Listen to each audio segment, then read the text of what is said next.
संत रामपाल जी महाराज एक ऐसे महान संत जिन्होंने अपनी सतभक्ति, तत्व ज्ञान, करुणा और सेवा के बल पर समाज में नई मिसाल कायम की है।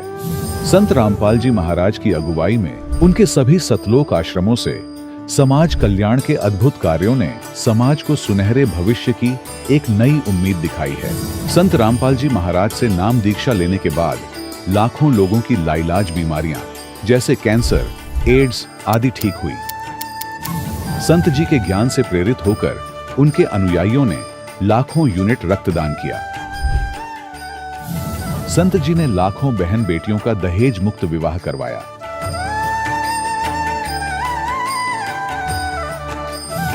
संत जी ने लाखों लोगों का नशा छुड़वाया, करोड़ों उजड़े परिवार बसे। संत जी के आश्रमों में समागम के दौरान निःशुल्क नेत्र चिकित्सा, दंत चिकित्सा प्रदान की जाती है। संत रामपाल जी महाराज द्वारा समय समय पर पर्यावरण संरक्षण के उद्देश्य से बड़े स्तर पर वृक्षारोपण किया जाता है। संत जी ने जरूरतमंदों को तत्काल राहत पहुंचाने के लिए एम्बुलेंस सेवा शुरू की। संत जी अपने अनुयायियों को देहदान के लिए प्रेरित करते हैं, जिससे मानवता की सेवा और चिकित्सा क्षेत्र में सुधार हो सके।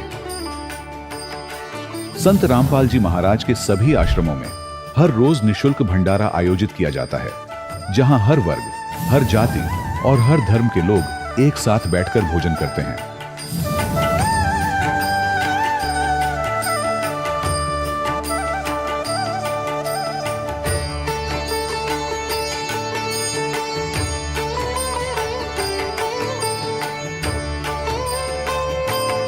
संत रामपाल जी महाराज के आश्रम में हजारों बुजुर्गों को सम्मान और प्यार के साथ जीवन जीने का अवसर मिलता है।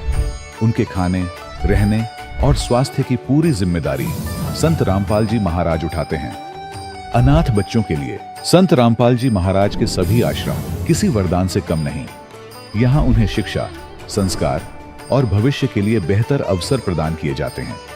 चाहे बाढ़ हो, भूकंप या महामारी, संत रामपाल जी महाराज और उनके अनुयायी हमेशा ही जरूरतमंदों के लिए सबसे आगे खड़े रहते हैं।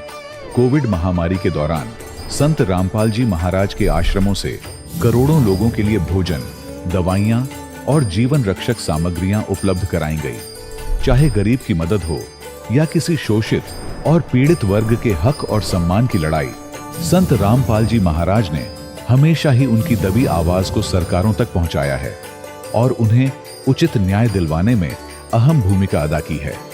समाज में आध्यात्मिक और सामाजिक मूल्यों के प्रति जागरूकता लाने में संत रामपाल जी महाराज हर कदम पर मानवता के सच्चे सेवक साबित हुए हैं। संत रामपाल जी महाराज का जीवन हमें सिखाता है कि सच्ची सेवा वही है जो निस्वार्थ भाव से की जाए। आइए हम भी इस महान सेवा के कार्य में इस महान संत से जुड़ें और संत रामपाल जी महाराज से नाम दीक्षा लेकर अपने जीवन को धन्य बनाएं।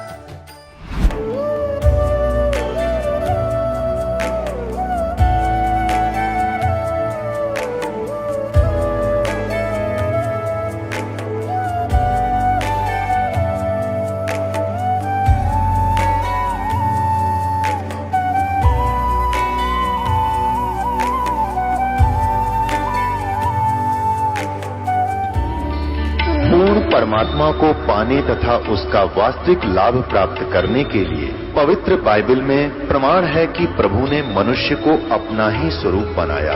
6 दिन में सृष्टि रचकर 7वें दिन विश्राम किया। कुरान शरीफ में प्रमाण है कि हजरत मोहम्मद को खुदा स्वयं कह रहे हैं कि मैंने तुम्हें उस परमात्मा की महिमा बताने के लिए भेजा है। वो परमात्मा कबीर है जिसने 6 दिन में सृष्टि रची तथा 7वें दिन तख्त पर जा विराजा।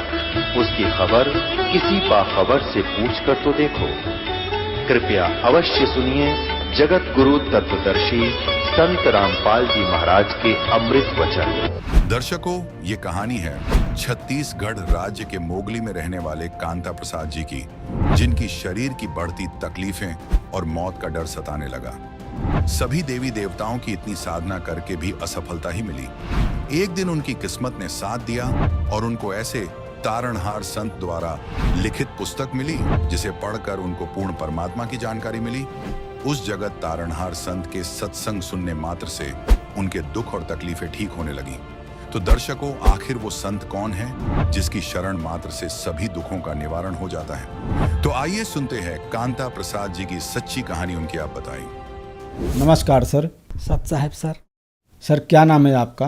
कांता प्रसाद बंजारे नाम है, वैसे डॉक्टर बनर्जी के नाम से जानते हैं मेरे सर। ग्राम बरछा और जिला मुंगेली, तहसील पथरिया और छत्तीसगढ़ का रहने वाला हूँ सर। कांता प्रसाद जी, संत रामपाल जी महाराज जी से नाम उपदेश आपने कब लिया? 24/2/2018 को लिया सर। संत रामपाल जी महाराज जी से नाम दीक्षा लेने से पहले आप क्या भक्ति साधनाएं किया करते थे? भक्ति साधना तो हम वैसे सतनामीपन से बिलोंग करते हैं सर, तो गुरु घासीदास को मानते थे और साथ में कबीर साहिब को भी मानते थे सर, दोनों को ही मानते थे। सर जैसा कि आपने बताया कि आप सतनामी पंथ से हैं, जो कि काफ़ी पुराना कबीर पंथ है, और आप घासीदास को भी मानते थे और कबीर साहब जी को भी मानते थे, तो फिर आप संत रामपाल जी महाराज जी की शरण में क्यों आए? सर ऐसा जाना पड़ा सर, कुछ शरीर में तकलीफ आ गया हमारा, और फिर 2017 में वैसे तो पुस्तक हम पढ़े थे, 2017 से हम सत्संग भी सुन रहे थे परमात्मा का, संत रामपाल जी महाराज का, और उसमें हमको बहुत कुछ ज्ञान मिल चुका था। लेकिन अहम के कारण हम जा नहीं पा रहे थे, क्योंकि हम सोना बनाने का भी काम करते थे सर। सोना बनाने का काम करते करते जब सोना बन गया 24 कैरेट का, प्रैक्टिकल हो गया वो, उसके बाद हम सोचे कि इसमें सोना बनाने से तो कोई फ़ायदा नहीं होगा और 2-4 हज़ार व्यक्ति का भी ज़िंदगी देखना है। ऐसा करके हम पारस पत्थर की तैयारी करने लगा सर। जब पारस पत्थर तैयारी करने लगा तो 8 घंटा का समय बाकी था उसमें बनने में। उसके बाद फिर हमारा जो तकलीफ़ फिर बढ़ गया, तबीयत खराब हो गया सर। इसलिए दुनिया भर के देवी देवताओं को याद किए मेरे वाइफ ने। मैं तो बेहोश हो गया था सर, वैसे गनियारी अस्पताल में गया था तो पीछे साइड का रीढ़ का हड्डी से पानी निकाल दिया था, और घर में आया तो बेहोशीपना हो गया।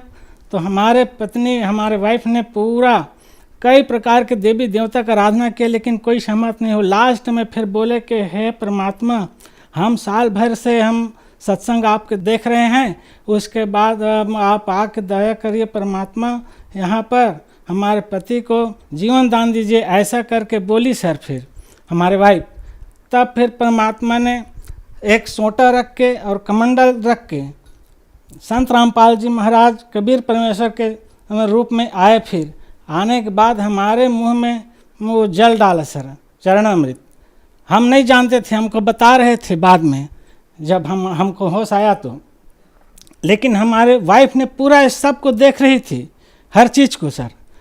उसके बाद फिर बोले कि हम तुरंत दीक्षा ले लेंगे परमात्मा, अगर तुरंत हमको जीवन दान मिलेगा तो। ऐसा करके बोली सर। और उसके बाद जब हम चरण अमृत डालने के बाद कुछ राहत मिला हमको। राहत मिलने के बाद में फिर 3 दिन के बाद हम जाके भाटापारा में नामदान केंद्र था उस समय सर, तो जाके आके हम नाम दीक्षा लिए। और जैसा हम अंदर घुसे नाम दीक्षा लेने के लिए, तो हमारा यहाँ का जो तकलीफ़ था वो तकलीफ़ क्षण मात्र में तुरंत ठीक हो गया सर, और परमात्मा की भक्ति करने लग गए। सर जैसा कि आपने बताया कि आपके परिवार वाले पहले से ही संत रामपाल जी महाराज जी से दीक्षित थे। उन्होंने आपके लिए संत रामपाल जी महाराज जी से प्रार्थना की और फिर आप स्वस्थ हो गए। तो क्या नाम दीक्षा लेने के बाद आपको और भी लाभ मिले? जैसे कि हमारे वाइफ जैसे कोरोना काल में जब टीका लगवाई थी, तब उसका तबीयत खराब हो गया फिर हमारे वाइफ का, और 8-10 रोज़ वो बिल्कुल खाना नहीं खाए, बातचीत कुछ नहीं कर सकती थी एकदम। उसके बाद में फिर हम पास में सोते थे, पास में सो रहे थे तो एक रोज 13वां दिन में धर्मराज अपने किताब लेकर के ऐसे दबाए हुए आए सर, और बोले कि ये तुम्हारा पत्नी अब नहीं रहेगा, समय पूरा निकल चुका है, ख़त्म हो चुका है, आप देख लो। ऐसा करके वो पुस्तक को, किताब को ला के रख दिया। पहले भी वैसे मैं तांत्रिक के काम करता था तो कई ऐसा मृत्यु हो जाते थे तो उसको भी लेके आते थे मेरे पास में कि भाई इसको जिंदा मत करना, जीवित करने की कोशिश मत करना, ऐसा करके बोलते थे सर। तो उसी प्रकार उस दिन भी आए थे और दिखाए थे।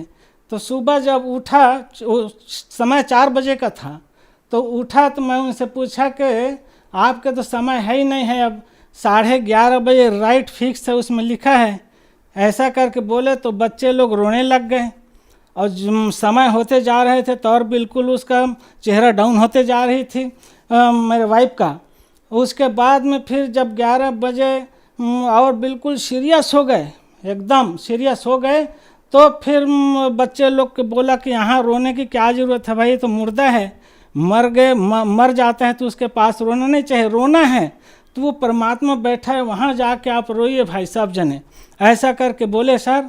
तो वहाँ जाके गद्दी के पास में जाके फिर रोने लगे। तब फिर परमात्मा 11:40 में ठीक फिर आया, और वहाँ जब उठ नहीं सकती थी, बैठ नहीं सकती थी, वो खुद उठ के बैठ गई और बोलने लगे कि यहाँ से खिसको खिसको, मेरा पिताजी आ गया, मेरा बाप आ गया, परमात्मा आ गया मेरा। ऐसा करके संत रामपाल जी को संबोधन किया सर, और हाथ को ऐसा किया तो प्रसाद भी आ गया उसके हाथ में, और चरण अमृत भी आ गया, जिसको जगत के लोग भी देखे। वो तो फिर वो उसको जीवन दान मिला वहीं पर परमात्मा आने के बाद। ये लाभ हुआ सर हमको। और एक लाभ और बताता हूँ सर, हमारे पास गाड़ी वाड़ी नहीं था, तो एक दिन हम दंडवत किए शाम को, दीपक वगैरह जला करके, तो बोले कि परमात्मा गाड़ी के हमको भी ज़रूरत है, अब कोई भी ढंग से व्यवस्था करिए परमात्मा, ऐसा करके बोले सर मन में। तब परमात्मा दया किया, हमारे खाता में 15,000 रुपया तीसरा दिन आ गए, और उस 15,000 रुपये को धर के हम गाड़ी लेने के लिए चल दिए सर, और गाड़ी ले लिया। यही हमको लाभ हुआ है सर। पेट में गैस था और यहाँ सूजन हो गया था मेरा, तो कई डॉक्टर को दिखाया, तो कई डॉक्टर तो ये बोलते थे कि आप तो यहाँ से हम भेजते हैं मरीज तो उसको ठीक कर देते, तो हम आपके लिए क्या दवाई करेंगे, ऐसा करके बोलते थे सर। तो गनियारी, फिर लास्ट में गनियारी गए, गनियारी में रीढ़ की हड्डी से पानी निकाल दिया। सर, संत रामपाल जी महाराज जी से नाम दीक्षा लेने के बाद आपको बहुत सारे लाभ मिले, तो सर ऐसा कैसे संभव हो पा रहा है कि जो भी श्रद्धालु संत रामपाल जी महाराज जी से नाम उपदेश लेते हैं उनको तुरंत ही लाभ मिलने शुरू हो जाते हैं? सर ऐसा है, ये भक्ति मार्ग सबसे बड़ा चीज़ है भक्ति मार्ग में सर, क्योंकि संत रामपाल जी महाराज है, वो शास्त्र अनुकूल भक्ति बता रहा है, जो शास्त्र में बिल्कुल प्रमाणित है, एक एक ठो उसको बता रहा है, उस नाम, वो नाम देता है, उसमें पावर है, शक्ति है सर। तो बड़े बड़े रोग है, बड़े बड़े बीमारी है, वो कट जाता है। इसलिए हमारा पेट का जो बीमारी था वो भी कट गया सर, परमात्मा की दया कर दिया संत रामपाल जी ने। सर, संत रामपाल जी महाराज जी से नाम उपदेश कैसे लिया जा सकता है? सर आजकल तो कई चैनलों में सत्संग आता है, और उसके नीचे पीली पट्टी चलती है, उसमें नंबर रहता है सर, उस नंबर से आप कांटेक्ट करके अपने नज़दीकी नामदान केंद्र से पता करके आप दीक्षा ले सकते हैं सर। धन्यवाद सर। साहिब दर्शकों, अभी आपने सुने संत रामपाल जी महाराज से दीक्षा प्राप्त करके सुखी हुए भक्त के अनुभव।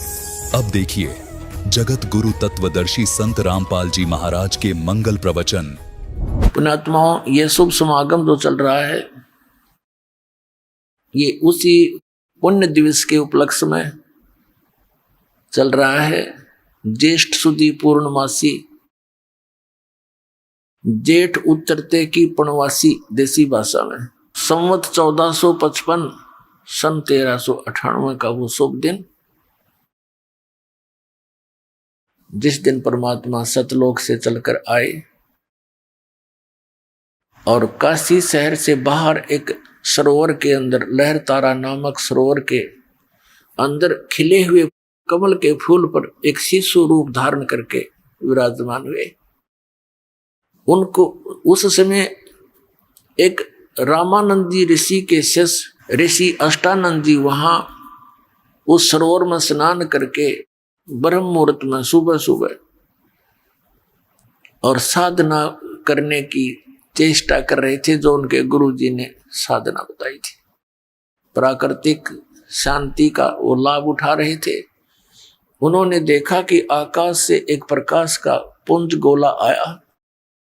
आंखें उसकी चुंधियागी, जब देखा उस प्रकाश को, आंखें चुंधियागी, आंखें बंद हुई। क्या देखा कि एक बालक दिखाई दिया, शिशु। अपने आत्माओं जैसे सूर्य की तरफ हम देखते हैं तो हमारी आंखें प्रकाश को सहन नहीं कर सकती, फिर आंखें बंद करते हैं तो प्रकाश रहित सूर्य का आकार दिखाई देता है। ठीक इसी प्रकार वो शिशु रूप धारण करके परमात्मा सतलोक से चलकर आए। ऋषि अष्टानंद जी ने जब आंखें खोली, देखा तो नहीं सहन कर सके उस प्रकाश को। आंखें बंद की तो क्या देखा कि एक शिशु, एक बालक दिखाई दिया, उसका प्रतिबिंब दिखाई दिया। कुछ ही देर में क्या देखा कि वो प्रकाश एक उसी सरोवर के किनारे पर किसी कोने में सिमट गया। अंधेरा था, कुछ दिखाई नहीं दिया। उठकर चल पड़ा। उसने सोचा शायद मेरी भक्ति की कोई उपलब्धि है। ऋषि अपने गुरुदेव स्वामी रामानंद जी से जाकर पूछा कि हे गुरुदेव, आज मैंने भक्ति की साधना करते समय ऐसे ऐसे एक दृष्टांत देखा, इसका समाधान कीजिए गुरुवर। आकाश से एक प्रकाश का गोला आता नजर आया। आंखें बंद होगी, उसको सहन नहीं कर सकी। फिर आंखों में प्रतिबिंब क्या देखा कि प्रकाश रहित एक बालक दिखाई दिया। ये कोई मेरी भक्ति की उपलब्धि है ऋषिवर, या कोई मेरी भ्रम है? तब ऋषि जी ने जैसा ज्ञान था बताया कि जब ऊपर के लोकों से अवतार यहाँ कोई लीला करने वास्ते आते हैं तो ऐसे तारे से टूटा करते हैं और वो किसी माँ के गर्भ में जन्म लेगा, कुछ ही दिनों में यहाँ लीला करेगा। अब उसने इतना ही ज्ञान था क्योंकि इनके भगवान माँ से जन्म लेकर यहाँ के भगवान कहलाते हैं। लेकिन ना सतगुरु जननी जने उनके माना बाप, पिंड ब्रह्मांड से रहित हैं जहां न तीनों ताप। और परमात्मा भी कहते हैं खुद, मात पिता मेरे नहीं ना मेरे घर दासी, जुल्हे का सुत आण कहाया जगत करे मेरी आसी। मेरे कोई माता पिता नहीं, ना मैंने कोई पत्नी यानी स्त्री धारण की, और मैं एक जुलाहे के घर लीला करने के कारण मेरे को दानक जुलाया कह मेरी मजाक बना रही है। तो पुण्यात्माओं, वो परमात्मा स्वयं इस दिन ज्येष्ठ सुदी पूर्णमासी को एक शिशु रूप धारण करके आए और उस शुभ दिन के उपलक्ष्य में उस परमात्मा की महिमा बताने के लिए एक विशेष 5 दिवसीय समागम शुरू किया गया है। धन भाग है आपके, धन आपके माता पिता जिनसे जन्म हुआ। आपको ऐसे समय में इस प्राइम टाइम के अंदर मनुष्य जीवन और ये तत्व ज्ञान का भंडार खुलवा दिया इस दास के द्वारा परम पिता परमात्मा ने। जो 600 वर्ष पहले परमात्मा ये भंडारा भर के गए थे अपने सुख संवेद में, लेकिन जिन महापुरुषों से परमात्मा मिले थे और जिनको सचखंड सतलोक दिखाया था, अपने गवाह बनाए थे, उनको एक विशेष निर्देश दिया था कि अभी इस तत्व ज्ञान को गुप्त रखना। तुम लिख दो अपनी वाणियों में, अवश्य एफिडेविट लिख दो, लेकिन पद्य भाग में। और फिर कभी जब समय आएगा, कलयुग का जो काल के साथ वायदा हुआ था भगवान का, उसका कंप्रोमाइज हुआ था। इस काल भगवान ने कहा था कि परमात्मा आप 3 युगों में जीव कम ले जाना, चौथा युग जब कलयुग आवे तब तो शरण जीव बहु जावे, ऐसा वचन हर मोय दीजिए तब तुम गवन संसार ही कीजिए। तो परमात्मा ने कहा था ठीक है, 3 युगों में जीव कम ले जाऊंगा, 4था युग जब कलयुग होगा तब तू टांग मत अड़ाना बीच में। तब इसने कहा था भगवान एक और अर्ज है दास की। काल ने कहा था परमात्मा से, कबीर जी से, परमात्मा ने कहा बोल क्या है कि भगवान जोर जबरदस्ती ना करना, आप अपना ज्ञान दे कर ले जाना, अपने बना कर ले जाना, आप जबरदस्ती ना करना। मेरे ज्ञान पर आश्रित मेरा, आपके ज्ञान को सुन के आप में भावित हो तो आपका ऐसे करना।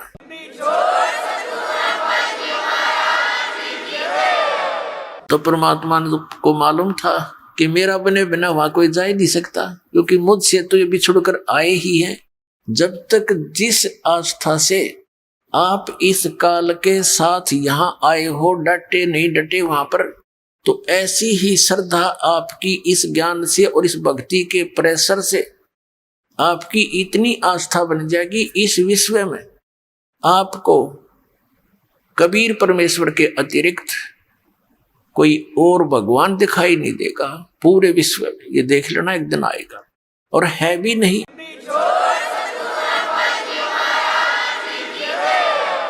और परमात्मा है भी नहीं। हम तो अपने बाल बुद्धि के कारण जिस भी संत पंथ ने जैसा हमें ज्ञान दिया हमने मान लिया कि गुरुजी हैं, ये बड़े पहुंचे हुए हैं, ये दुर्ग के धनी आए हुए हैं, परम धनी है। और उनको कख नहीं पता था, इस परम धनियों को ना सतलोक का पता, ना सचखंड का पता, ना सतनाम के बारे में जानकारी, क्योंकि परमात्मा ने कह दिया था धर्मदास मेरी लाख दुहाई, और ये मूल ज्ञान की दबार ना जाई। मूल ज्ञान बाहर जो पढ़ी बिचली पीढ़ी हंस नहीं तरही। तो परमात्मा ने ये मूल ज्ञान इसलिए छुपा रखा था कि इस काल ने, जब परमात्मा ने सारी स्वीकृति दे दी जो उसने डिमांड करी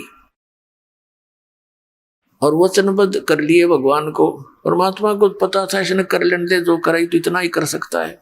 जब परमात्मा ने सब वचन दे दिए इसको, तब इसने कहा कि जाओ जोगजीत रूप में, अपने पुत्र के रूप में परमात्मा वहां विद्यमान थे जब काल की और परमात्मा की ये गोष्ठी हुई थी। तब इस काल ने तुरंत आंख बदल ली और कहने लगा जाओ जोगजीत बेसिक संसार में आ जाना तुम कलयुग में, और ले जाना जितने मर्जी हंस तुम चाहो, लेकिन कलयुग के अंदर इनको इतना कंडम कर दूंगा, अपने नकली दूत संदेश वाहक भेज के झूठे पंथ चला के तेरे नाम ते, कबीर नाम ते, सतलोक के नाम ते, सचखंड के नाम ते इतने पंथ और इतने गलत ज्ञान प्रचार करवा दूंगा, और देवी देवता मंदिर तीर्थ मूर्ति पूजा पर इतना, कर्मकांड पर इतना आरूढ़ करवा दूंगा कि जिस समय तुम आओगे या तुम्हारा कोई संदेश वाहक आएगा, दूत आपका, उससे पहले पूरे विश्व में सबको भ्रमित करवा दूंगा, तेरे नाम तो नकली पंथ बनवा दूंगा, सतलोक सचखंड की महिमा गाया करेंगे और नाम मेरे काल के दिया करेंगे, नकली नाम दिया करेंगे, और उन पंथों में जितने भी होंगे वो जीव वह सब मेरे ही मुख में आया करेंगे। 12 पंथ करूं मैं साझा, नाम तुम्हारा ले करूं आवाजा, 12 पंथ नाम जो ले ही वो मेरे मुख में आन समोई, और अनेक पंथ चलाऊं या विद जीवों को वरमाऊं, जोग जीत जाओ संसारा, जीवन माने कहा तुम्हारा। अब ये काल कह रहा है जीव तुम्हारा कहा न माने, हमारी ओर हो बाद बखाने। हमारे वकील बनेंगे वो सारे, इतना गलत ज्ञान भर दूंगा उनके अंदर, और हमारी तरफ होकर के तुम्हारे साथ वाद विवाद किया करेंगे। तो पुण्यात्माओं, तब परमात्मा ने अपनी प्यारी आत्माओं को, जिनको वो मिले, उनको एक विशेष हिदायत दे दी थी कि मेरे पे एक रहम करना कि इस मूल ज्ञान को और इस सत्य नाम को डिस्क्लोज ना करना, किसी को आप ये मंत्र दान भी ना करना, और नहीं तो ये काल के दूतों के हाथ लग जाएगा सतनाम 2 अक्षर का। और ये अधिकारी तो ये होंगे नहीं, क्योंकि अधिकारी बिना यू काम करे नहीं। और फिर जब हम आएंगे या अपना कोई दास भेजेंगे इस कलयुग के प्राइम टाइम में, ये प्राइम टाइम है या बिचली पीढ़ी है। परमात्मा ने कहा था कि मूल ज्ञान बाहर जो पढ़ी तो बिचली पीढ़ी हंसनी तरही। मूल ज्ञान तुम तब तक छुपाए जब तक ये द्वादश पंथ ना मिट जाए। तो अब वो समय आ गया पुण्यात्माओं, जो परमात्मा ने निर्धारित किया था। इसको पवित्र कबीर सागर के अंदर इसको ठीक बोला, ठीक का समय। परमात्मा ने सूक्ष्म वेद में कहा कि कलयुग बीतते 5500 पाचा, तब ये वचन मेरा होगा साचा। तो पुण्यात्माओं, ये कलयुग 5500 वर्ष बीत चुका है, आगे ये चल रहा है। तो अब वो समय है बिचली पीढ़ी का। जैसे इस दास का जन्म हुआ सन 1951 में, 8 सितंबर 1951। उस समय भारतवर्ष में शिक्षा नाम की चीज नहीं थी और शिक्षा की तरफ किसी का विशेष ध्यान था भी नहीं। और 1947 में भारत स्वतंत्र हुआ, 1951 में दास का जन्म हुआ। उसके बाद भारतवर्ष के अंदर शिक्षा की बाढ़ सी आ गई, बूढ़े भी पढ़ा दिए। ये परमात्मा की कृपा थी। और अब इससे पहले का जो समय था वो प्रथम चरण था कलयुग का, और अब ये बिचली पीढ़ी चल रही है, क्योंकि प्रथम चरण में परमात्मा स्वयं आए और उस समय ये ज्ञान दिया था कि कलयुग प्रथम चरण कलयुग निर्वाणा, तब मगर मांडू मैदाना, मगर से शरीर जाऊंगा। और अब ये बिचली पीढ़ी और लास्ट की जो कलयुग का एंड होगा, लास्ट का समय होगा, अंतिम समय, उस समय सभी प्राणी नास्तिक हो जाएंगे। कोई भगवान को चाहने वाला लाखों में एक होगा और सब कृतघ्नी होंगे, शराब मांस तंबाकू खाया करेंगे, सब दुराचारी हो जाएंगे, बहुत छोटे छोटे कद हो जाएंगे, आयु बहुत घट के 20 वर्ष की रह जाएगी और 5 वर्ष उसमें से खंड होगी। जैसे आजकल हम 100 वर्ष मानकर चलते हैं तो 80 और 75 90 तक कोई एक आधा ही पहुंचता है, नहीं तो 70 75 तक सभी चले जाते हैं शरीर छोड़कर। तो उसमें मैक्सिमम आयु जो कलयुग के अंत में मनुष्य की 20 वर्ष की होगी और 15 वर्ष तक सब मर लिया करेंगे, जवान भी हो लेंगे और वो सारे जो करना क्रिया कर लेंगे और बिल खोद कर रहा करेंगे। इतनी जनरेशन हो जाएगी, मकान नहीं बना पाएंगे और ज्यादा से ज्यादा 1.5 फुट का शरीर रह जाएगा इस प्राणी का। आप पिछले देख लो, पिछले इतिहास देख लो, अपने इस जीवन में देख लो कितना अंतर होता जा रहा है। एवरेज हाइट कितनी घटती जा रही है मनुष्य की। तो उस समय ऐसी सचिथी आ जाएगी, कच्चा मांस खाने लग जाएंगे, इतने दुराचारी लोग हो जाएंगे, कोई इज्जत और बेइज्जती का कोई हिसाब किताब नहीं रहेगा, कोई व्यवहार ठीक नहीं रहेगा किसी व्यक्ति का। तो उस समय तो भक्ति का नाम में नहीं चल सकता। तो अब ये बिचली पीढ़ी है, ये क्रीम है, ये समय है कलयुग का क्रीम। और ये अब पुण्यात्माओं के हृदय में, सबके हृदय में भगवान की चाह है। वो दूसरी बात है कि वो जो जहाँ साधना कर रहे हैं वहां उनसे कोई लाभ तो मिल नहीं रहा, फिर भी उनको कहीं और भी पता चलता है कि वहां शायद भगवान है, तो वहां भी दौड़ जाते हैं। तो ये समय अभी परमात्मा ने इसलिए रखा था। अब पुण्यात्माओं, जैसे ये दास पहले भगवान विष्णु श्री कृष्ण का कट्टर पुजारी था, फिर इसके पैरेलल हनुमान जी आ जाते तो उनका कट्टर पुजारी, फिर अपना घरेलू देवता बाबा श्याम जी याद आ जाता, वो भी श्रद्धा उतनी है। शंकर भगवान की चर्चा आती, वो भी उतना ही प्यारे। ये जो साधनाएं हम कर रहे थे और हमें कोई अपने संस्कार प्रारब्धवश लाभ हो रहे थे, तो हम ये सोचा करते ये भगवान ना नठाट कर रखे। अब इनका इतिहास देखे, इनकी जीवनी देखी कि ये तो खुद कहते हैं हम ना तो किसी ने लाभ दे सकते, ना किसी को हानि कर सकते। हानि तो यूं नहीं कर सकते, ये देवता अच्छी आत्मा है, और लाभ देने का इनकी पावर नहीं, तो ये तो न्यूट्रल है। इनको हम समर्थ मान रहे थे, या गलती हमारे गुरुओं की थी इन शंकराचार्य आचार्यों और आचार्यों की थी। इन्होंने ब्रह्मा विष्णु महेश जी को सुप्रीम पावर बता रखा, और इस काल भगवान को ही ये नारायण और कहते वो परमात्मा है, परब्रह्म परमात्मा, इसको परब्रह्म परमात्मा कहा करते। और इसके अवतार ये राम और कृष्ण विष्णु को मानते हैं। और लास्ट में घुमा फिरा कर श्री राम श्री कृष्ण और शंकर भगवान को सुप्रीम पावर इन्हीं की पूजा पर दृढ़ करते थे। तो ये इनकी जो पूजाएं थी हम कर रहे थे, लेकिन इन्होंने कहीं नहीं लिखा कि हमारी पूजा करो। हनुमान जी ने कहाँ लिखा कि मेरी भक्ति करो, हम खाम का पीछे लग रहे थे उसका। वो तो भगत आदमी था और वो खुद भक्ति करता था। कोई भक्त है आप बुद्धिमान शिष्ट और उसकी कोई और पूजा कर माथा टेक है, उन्होंने कहा ना भाई, बुद्धिमान तो ये कहेगा ना भाई गुरु जी से नाम ले, मेरा इतना ब्योत नहीं है, मैं भी भक्ति कर और तू भी कर, उन्हीं से उपदेश ले। तो ऐसे ही हनुमान जी की जो टेंडेंसी थी ऐसे ही थी। और हम क्या, हमारी तो एक वो भाव बना हुआ है इस काल प्रेरणा से, जैसे कोई हीरो है, वो अपने रोजी रोटी के लिए तो उछल कूद चटक मटक कर रहा है, आराम उसने चाहो है, वाह भाई मेरा तो फेवरेट है, यो फेवरेट हीरो है, टट्टू तेरा फेवरेट बता के देगा तो नहीं।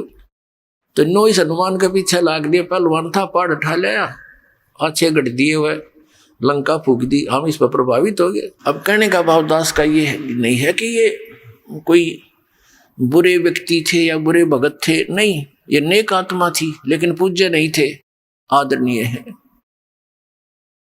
अब जो प्रसंग चल रहा है उसी पर आते हैं कि परमात्मा इस तत्व ज्ञान को देने के लिए स्वयं ही इस धरातल पर आते हैं और अपनी अच्छी आत्माओं को मिलते हैं, उनको तत्व ज्ञान से परिचित कराते हैं।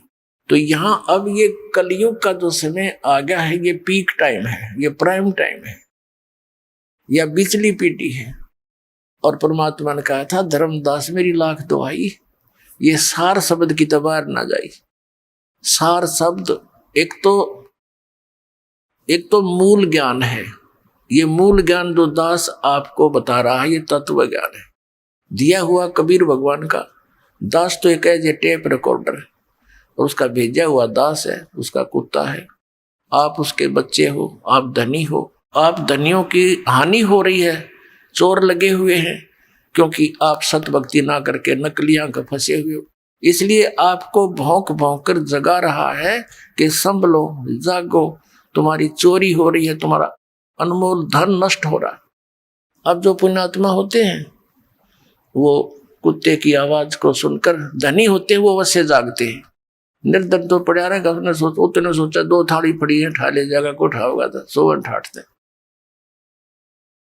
और जो धनी होते हैं वो अवश्य फड़कते हैं, यानी जो पुण्यकर्मी प्राणी हैं वो कहीं भी नकलियों के फंसे हैं, वो अवश्य फड़क रहे हैं इस दास की आवाज को सुनकर, क्योंकि ये सत्य पर आधारित है। वो केवल निराधार कथाएं सुना रहे हैं, वो दूसरे नकली पंथ और संत। तो पुण्यात्मा अब वो समय आ गया है। परमात्मा ने 600 वर्ष पहले कहा था कि एक समय आएगा धर्मदास, पूरे विश्व में मेरा ही ज्ञान रहेगा और पूरे मेरे बच्चे मेरे को पहचानेंगे और मेरी शरण में आवेंगे, सतनाम का नाम लेकर के सतलोक जाएंगे। वो 2 अक्षर का मंत्र है सतनाम।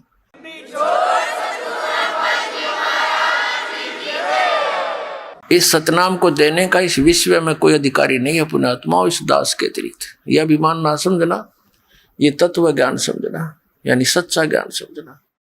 तो उस परमात्मा ने दास को आकर के स्पेशल कहा कि बेटा कर दे शुरू।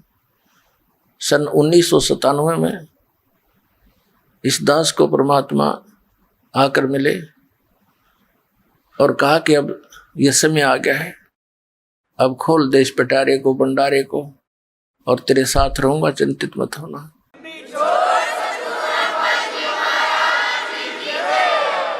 तो उसी का परिणाम है, उन्हीं का आशीर्वाद है, मेरे पूज्य गुरुदेव जी की रजा है कि ये दास उस परमात्मा के संदेश को उसके बच्चों तक पहुंचाने में सफल हुआ। कठिनाई बहुत उठाई, क्रोथा कांड इसी का परिणाम था, क्योंकि परमात्मा के बच्चे हैं सभी, जो हमारा विरोध कर रहे हैं वो भी उसी के बच्चे हैं। लेकिन वो काल का फंस गए, काल ने उनको अपना हथियार बना लिया, नकली आचार्यों को, गुरुओं को। लेकिन समर्थ के सामने इन नकलियों की पारी बसावे को ने अपने कर्म बिगाड़े, कर्म खराब कर लिए उन लोगों ने और ये पाप के भागी बन गए। जो ये ज्ञान और 2 वर्ष पहले जनता तक पहुंचना था, वो 2 वर्ष की बाधा उन्हें पैदा कर दी और इतना दूर कर दिया समाज को। मुझे इस दास के बारे में अफवाहें फैलवा कर, मीडिया का भी सहयोग लेकर के, और काल का उद्देश्य यही था कि लोग इसे इतनी नफरत करें, नाम से भी नफरत हो जाए और कोई वहां पहुंचे नहीं, कहीं काल की पोल ना खुल जाए अज्ञान की। लेकिन समर्थ का आदेश और समर्थ का बनाया हुआ ये विधान, इसके बीच में जो अवरोध पैदा करता है वो महामूर्ख और अंधे गधे जैसा होगा। जैसे रेल की मार्ग पर अंधा गधा खड़ा होकर के और अवरोध पैदा करने की चेष्टा करता है, तो उसकी कितनी समझदारी है, क्योंकि उसके आंख कोने और उसमें बुद्धि नहीं।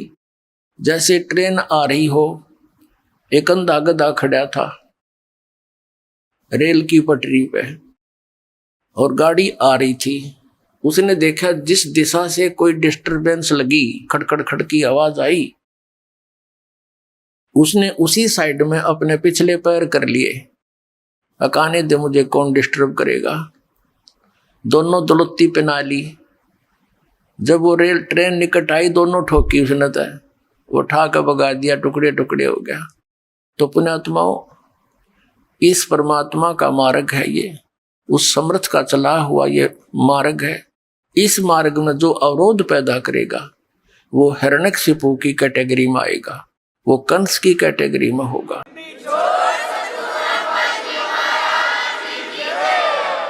पहले तो हमने गलतियां कर ली बहुत, लेकिन अब उन उदाहरणों से सतर्क होना पड़ेगा और ये ज्ञान पूरे विश्व में जाएगा। एक बार पुनः, अब तो आग लगी पड़ी है, कलयुग घोर दिखाई देता है। किसी मजहब धर्म के पुण्यात्मा भक्ति भी करते और मांस खाते हैं, बीड़ी पीते, शराब पीते, और किसी रिश्वत की आंट नहीं, माया दौड़न की होड़ लगी। तो ये तो घोर कलयुग की अब झलक झांकी आप देख रहे। अब एकदम पुनः शांति होगी पूरे विश्व में। इतने प्यार से रहा करेंगे, इन कोठी और बंगले बनाने की होड़ खत्म हो जाएगी, ज्ञान से हो जाएगी। जैसे एक बैंक मैनेजर था, जब दास ने ये नाम लिया था, उसने बैंक से कुछ लोन लिया और रोहतक के अंदर एक सेक्टर 1 में कोठी गाड़ी, 3.5 लाख रुपए उस टाइम में। आज तो 40 लाख रुपए बने हुआ, बल्कि और ज्यादा, 1 करोड़ में ऐसी कोठी बनाई। उसका मुहूर्त करने के लिए संडे का समय किसी पंडित पर, जो भी समय था, निर्धारित करवाया। अब हम इसी मुहूर्त करा करते, पहले तो पंडित ने कर लेने दो थोड़ी बहुत जटर मटर यू, फिर बाद में घुटी घाटी जश्न मनावांगे, ये थी मुहूर्त मारी। इतना ज्ञान रह गया था। अब उसने सब मित्र प्यारे फ्रेंड इकट्ठे कर रखे, रिश्तेदार आए हुए थे, और कुछ उस किसी आइटम की आवश्यकता पड़ गई, स्वयं स्कूटर उठा के और वो सामान लेने के लिए जा रहा था बाजार में। मेडिकल मोड़ के ऊपर एक स्कूटर टकरा गया, 2 व्हीलर से 2 व्हीलर, और पड़ गया। पड़ते ही कनपटी लागी फुटपाथ पे, वहीं पर मृत्यु होगी। अब चाट ले उसको ठी ने, वो दरा दरा रहेगा, जश्न मनाऊंगा। अब जौन सा काम इस मनुष्य जीवन से करना था उसने तो वो तो छोड़ दिया, इन बकवादा में दौड़ लिए। क्यों दौड़ दिए? क्योंकि हमने माहौल ऐसा बना लिया।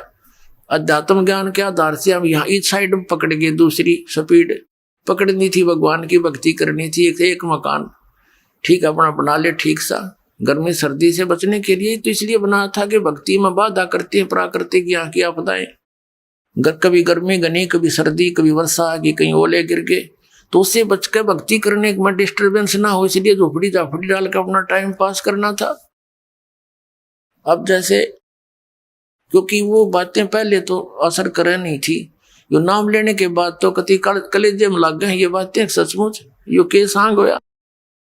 एक जब दास ने ये मार्ग प्रारंभ किया था, आदेश हुआ था गुरुदेव, हमारे पास इतनी सुविधा नहीं थी। एक भक्तों ने एक जीप लेनी थी लोन पे, तो उसका फाइनेंस करवाया। रोहतक के अंदर एक व्यक्ति था, वो फाइनेंस करता था, उसने फाइनेंस कर दिया और ब्याज सबसे ज्यादा लेता था। वो तो लेते ही हैं, सभी लेते, ज्ञान बिना। तो हमारा भक्त बता रहा था कि मैं चर्चा चल पड़ी कि आप किससे उपदेश किसके चेले हो। हमसे बोला, हमने बताया आपका नाम कबीर साहब के पंथी हैं, रामपाल महाराज के हम शिष्य हैं।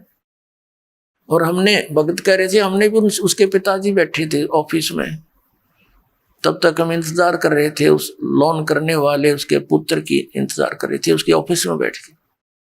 तो उसके पिताजी से कहा कि आप भी भक्ति करो, नाम ले लो हमारे गुरुजी से। तो उनका पिता कहता है कि मेरी तो मौज हो रही है, भगवान शंकर की पूजा करूं, माता की पूजा करते हैं और गुरु हमने बना रखे हैं अपने, और भगवान विष्णु के हम पुजारी हैं, सब काम हम ठीक करते हैं, मूर्ति मार्ति ला रखी। और क्या कह रहा है कि मेरे जैसा सुखी आज कोई नहीं, इन भगवान कर रखे, इन देवताओं की तरफ संकेत करे, मूर्ति लग रही ऑफिस में। और क्या बताता है कि एक बेटा तो ये फाइनेंसर है, इसके खूब दया हो रही है, इनकम होती है, और एक बेटा जज लग गया है, बेटे का अभी विवाह हुआ है, उसकी पत्नी भी जज है। बताओ मैं किसका नाम ले लो, इन गुरुवान इन भगवानों को छोड़कर आप क्या बात करते हो। अब हमारे भक्तों का कहने का फर्ज था, बाकी बहस कौन करे इनके साथ, ये तो काल के वकील हैं सभी। अब 1 वर्ष के बाद समाचार पत्रों में क्या आया कि वही परिवार जिससे ये फाइनेंस कराते थे, दास को इन्होंने आकर बताया था कि ऐसे ऐसे हमने कही, लेकिन ये तो इस माया के पुजारी मानते नहीं। उसके पिताजी से कहा था, वो नो बोला तुम्हारे जैसा सुखी कोई नहीं, और हम किसकी पूजा करें। उन्होंने कोई धार्मिक अनुष्ठान करवाया था, समाचार पत्रों में सच्चाई थी या तो दास बता रहा है, धार्मिक अनुष्ठान कराया था। धार्मिक अनुष्ठान के बाद जैसे फूल फाल चढ़ाते हैं, कोई हवन की राख रूख बच जाती है, उसको आदर के साथ जल प्रवाह करते हैं। अब वो समागम हो लिया, पहले दिन अनुष्ठान करवाया था, हवन उनके गुरुजी ने कराया था, और अगले दिन उस हवन की उस राख को, फूलों को उठा करके वो दोनों भाई, जज और वो फाइनेंसर। अभी आपने सुने संत रामपाल जी महाराज के मंगल प्रवचन। आइए अब सुनते हैं संत रामपाल जी महाराज से नाम दीक्षा लेकर सतभक्ति करके अद्भुत लाभ प्राप्त करने वाले अनुयायी के विचार। नमस्कार जी। नमस्कार जी। ਤੁਹਾਡਾ ਕੀ ਨਾਮ ਹੈ ਜੀ? मेरा नाम विक्रम राय है जी। ਤੁਸੀਂ ਕਿਹੜੀ ਜਗ੍ਹਾ ਤੋਂ ਆਏ ਹੋ? सर मैं सुनाम तो आया, डिस्ट्रिक्ट संगरूर, स्टेट पंजाब। ਸੰਤ ਰਾਮਪਾਲ ਜੀ ਮਹਾਰਾਜ ਜੀ ਦੀ ਸ਼ਰਨ ਚ ਆਉਣ ਤੋਂ ਪਹਿਲਾਂ ਤੁਸੀਂ ਕਿਹੜੀ ਭਗਤੀ ਸਾਧਨਾ ਕਰਦੇ ਸੀ? ਸੰਤ ਰਾਮਪਾਲ ਜੀ ਦੀ ਸ਼ਰਨ ਤੋਂ ਆਉਣ ਤੋਂ ਪਹਿਲਾਂ ਜੀ ਅਸੀਂ ਆਮ ਜਿਵੇਂ ਦੇਵੀ ਦੇਵਤਾਵਾਂ ਸਾਡੇ ਘਰ ਦੇ ਵਿੱਚ ਹਿੰਦੂ ਸਮਾਜ 'ਚ ਜੋ ਹੁੰਦੀਆਂ ਨੇ ਉਹ ਕਰਦੇ ਸੀ। ਅਤੇ ਮੇਰਾ ਪਰਿਵਾਰ ਨੂਰ ਮਹਿਲ ਵਾਲਿਆਂ ਦੀ ਆਸ਼ੂਤੋਸ਼ ਜੀ ਮਹਾਰਾਜ ਜੀ ਨੇ ਉਹਨਾਂ ਦੀ ਸ਼ਰਨ 'ਚ ਜੁੜੇ ਹੋਏ ਸੀ। ਕੁਛ ਉਹ ਵੀ ਕਰਦੇ ਸੀ, ਕੁਛ ਅਸੀਂ ਦੇ ਘਰ ਦੀ ਜੋ ਆਮ ਪੂਜਾ ਪਾਠ ਹੁੰਦੀ ਉਹ ਕਰਦੇ ਸੀ। ਅਤੇ ਮੇਰੇ ਫਾਦਰ ਸਾਹਿਬ ਸੀ ਜਿਹੜੇ ਉਹ ਪਿੱਤਰ ਦੀ ਪੂਜਾ ਕਰਿਆ ਕਰਦੇ ਸੀ ਘਰ ਦੇ ਵਿੱਚ। ਜਦੋਂ ਤੁਸੀਂ ਇੰਨੀਆਂ ਸਾਰੀਆਂ ਸਾਧਨਾਵਾਂ ਕਰ ਰਹੇ ਸੀਗੇ, ਆਸ਼ੂਤੋਸ਼ ਜੀ ਮਹਾਰਾਜ ਜੀ ਨਾਲ ਵੀ ਜੁੜੇ ਹੋਏ ਸੀ, ਫਿਰ ਤੁਹਾਨੂੰ ਸੰਤ ਰਾਮਪਾਲ ਜੀ ਮਹਾਰਾਜ ਜੀ ਦਾ ਗਿਆਨ ਕਿਵੇਂ ਪ੍ਰਾਪਤ ਹੋਇਆ?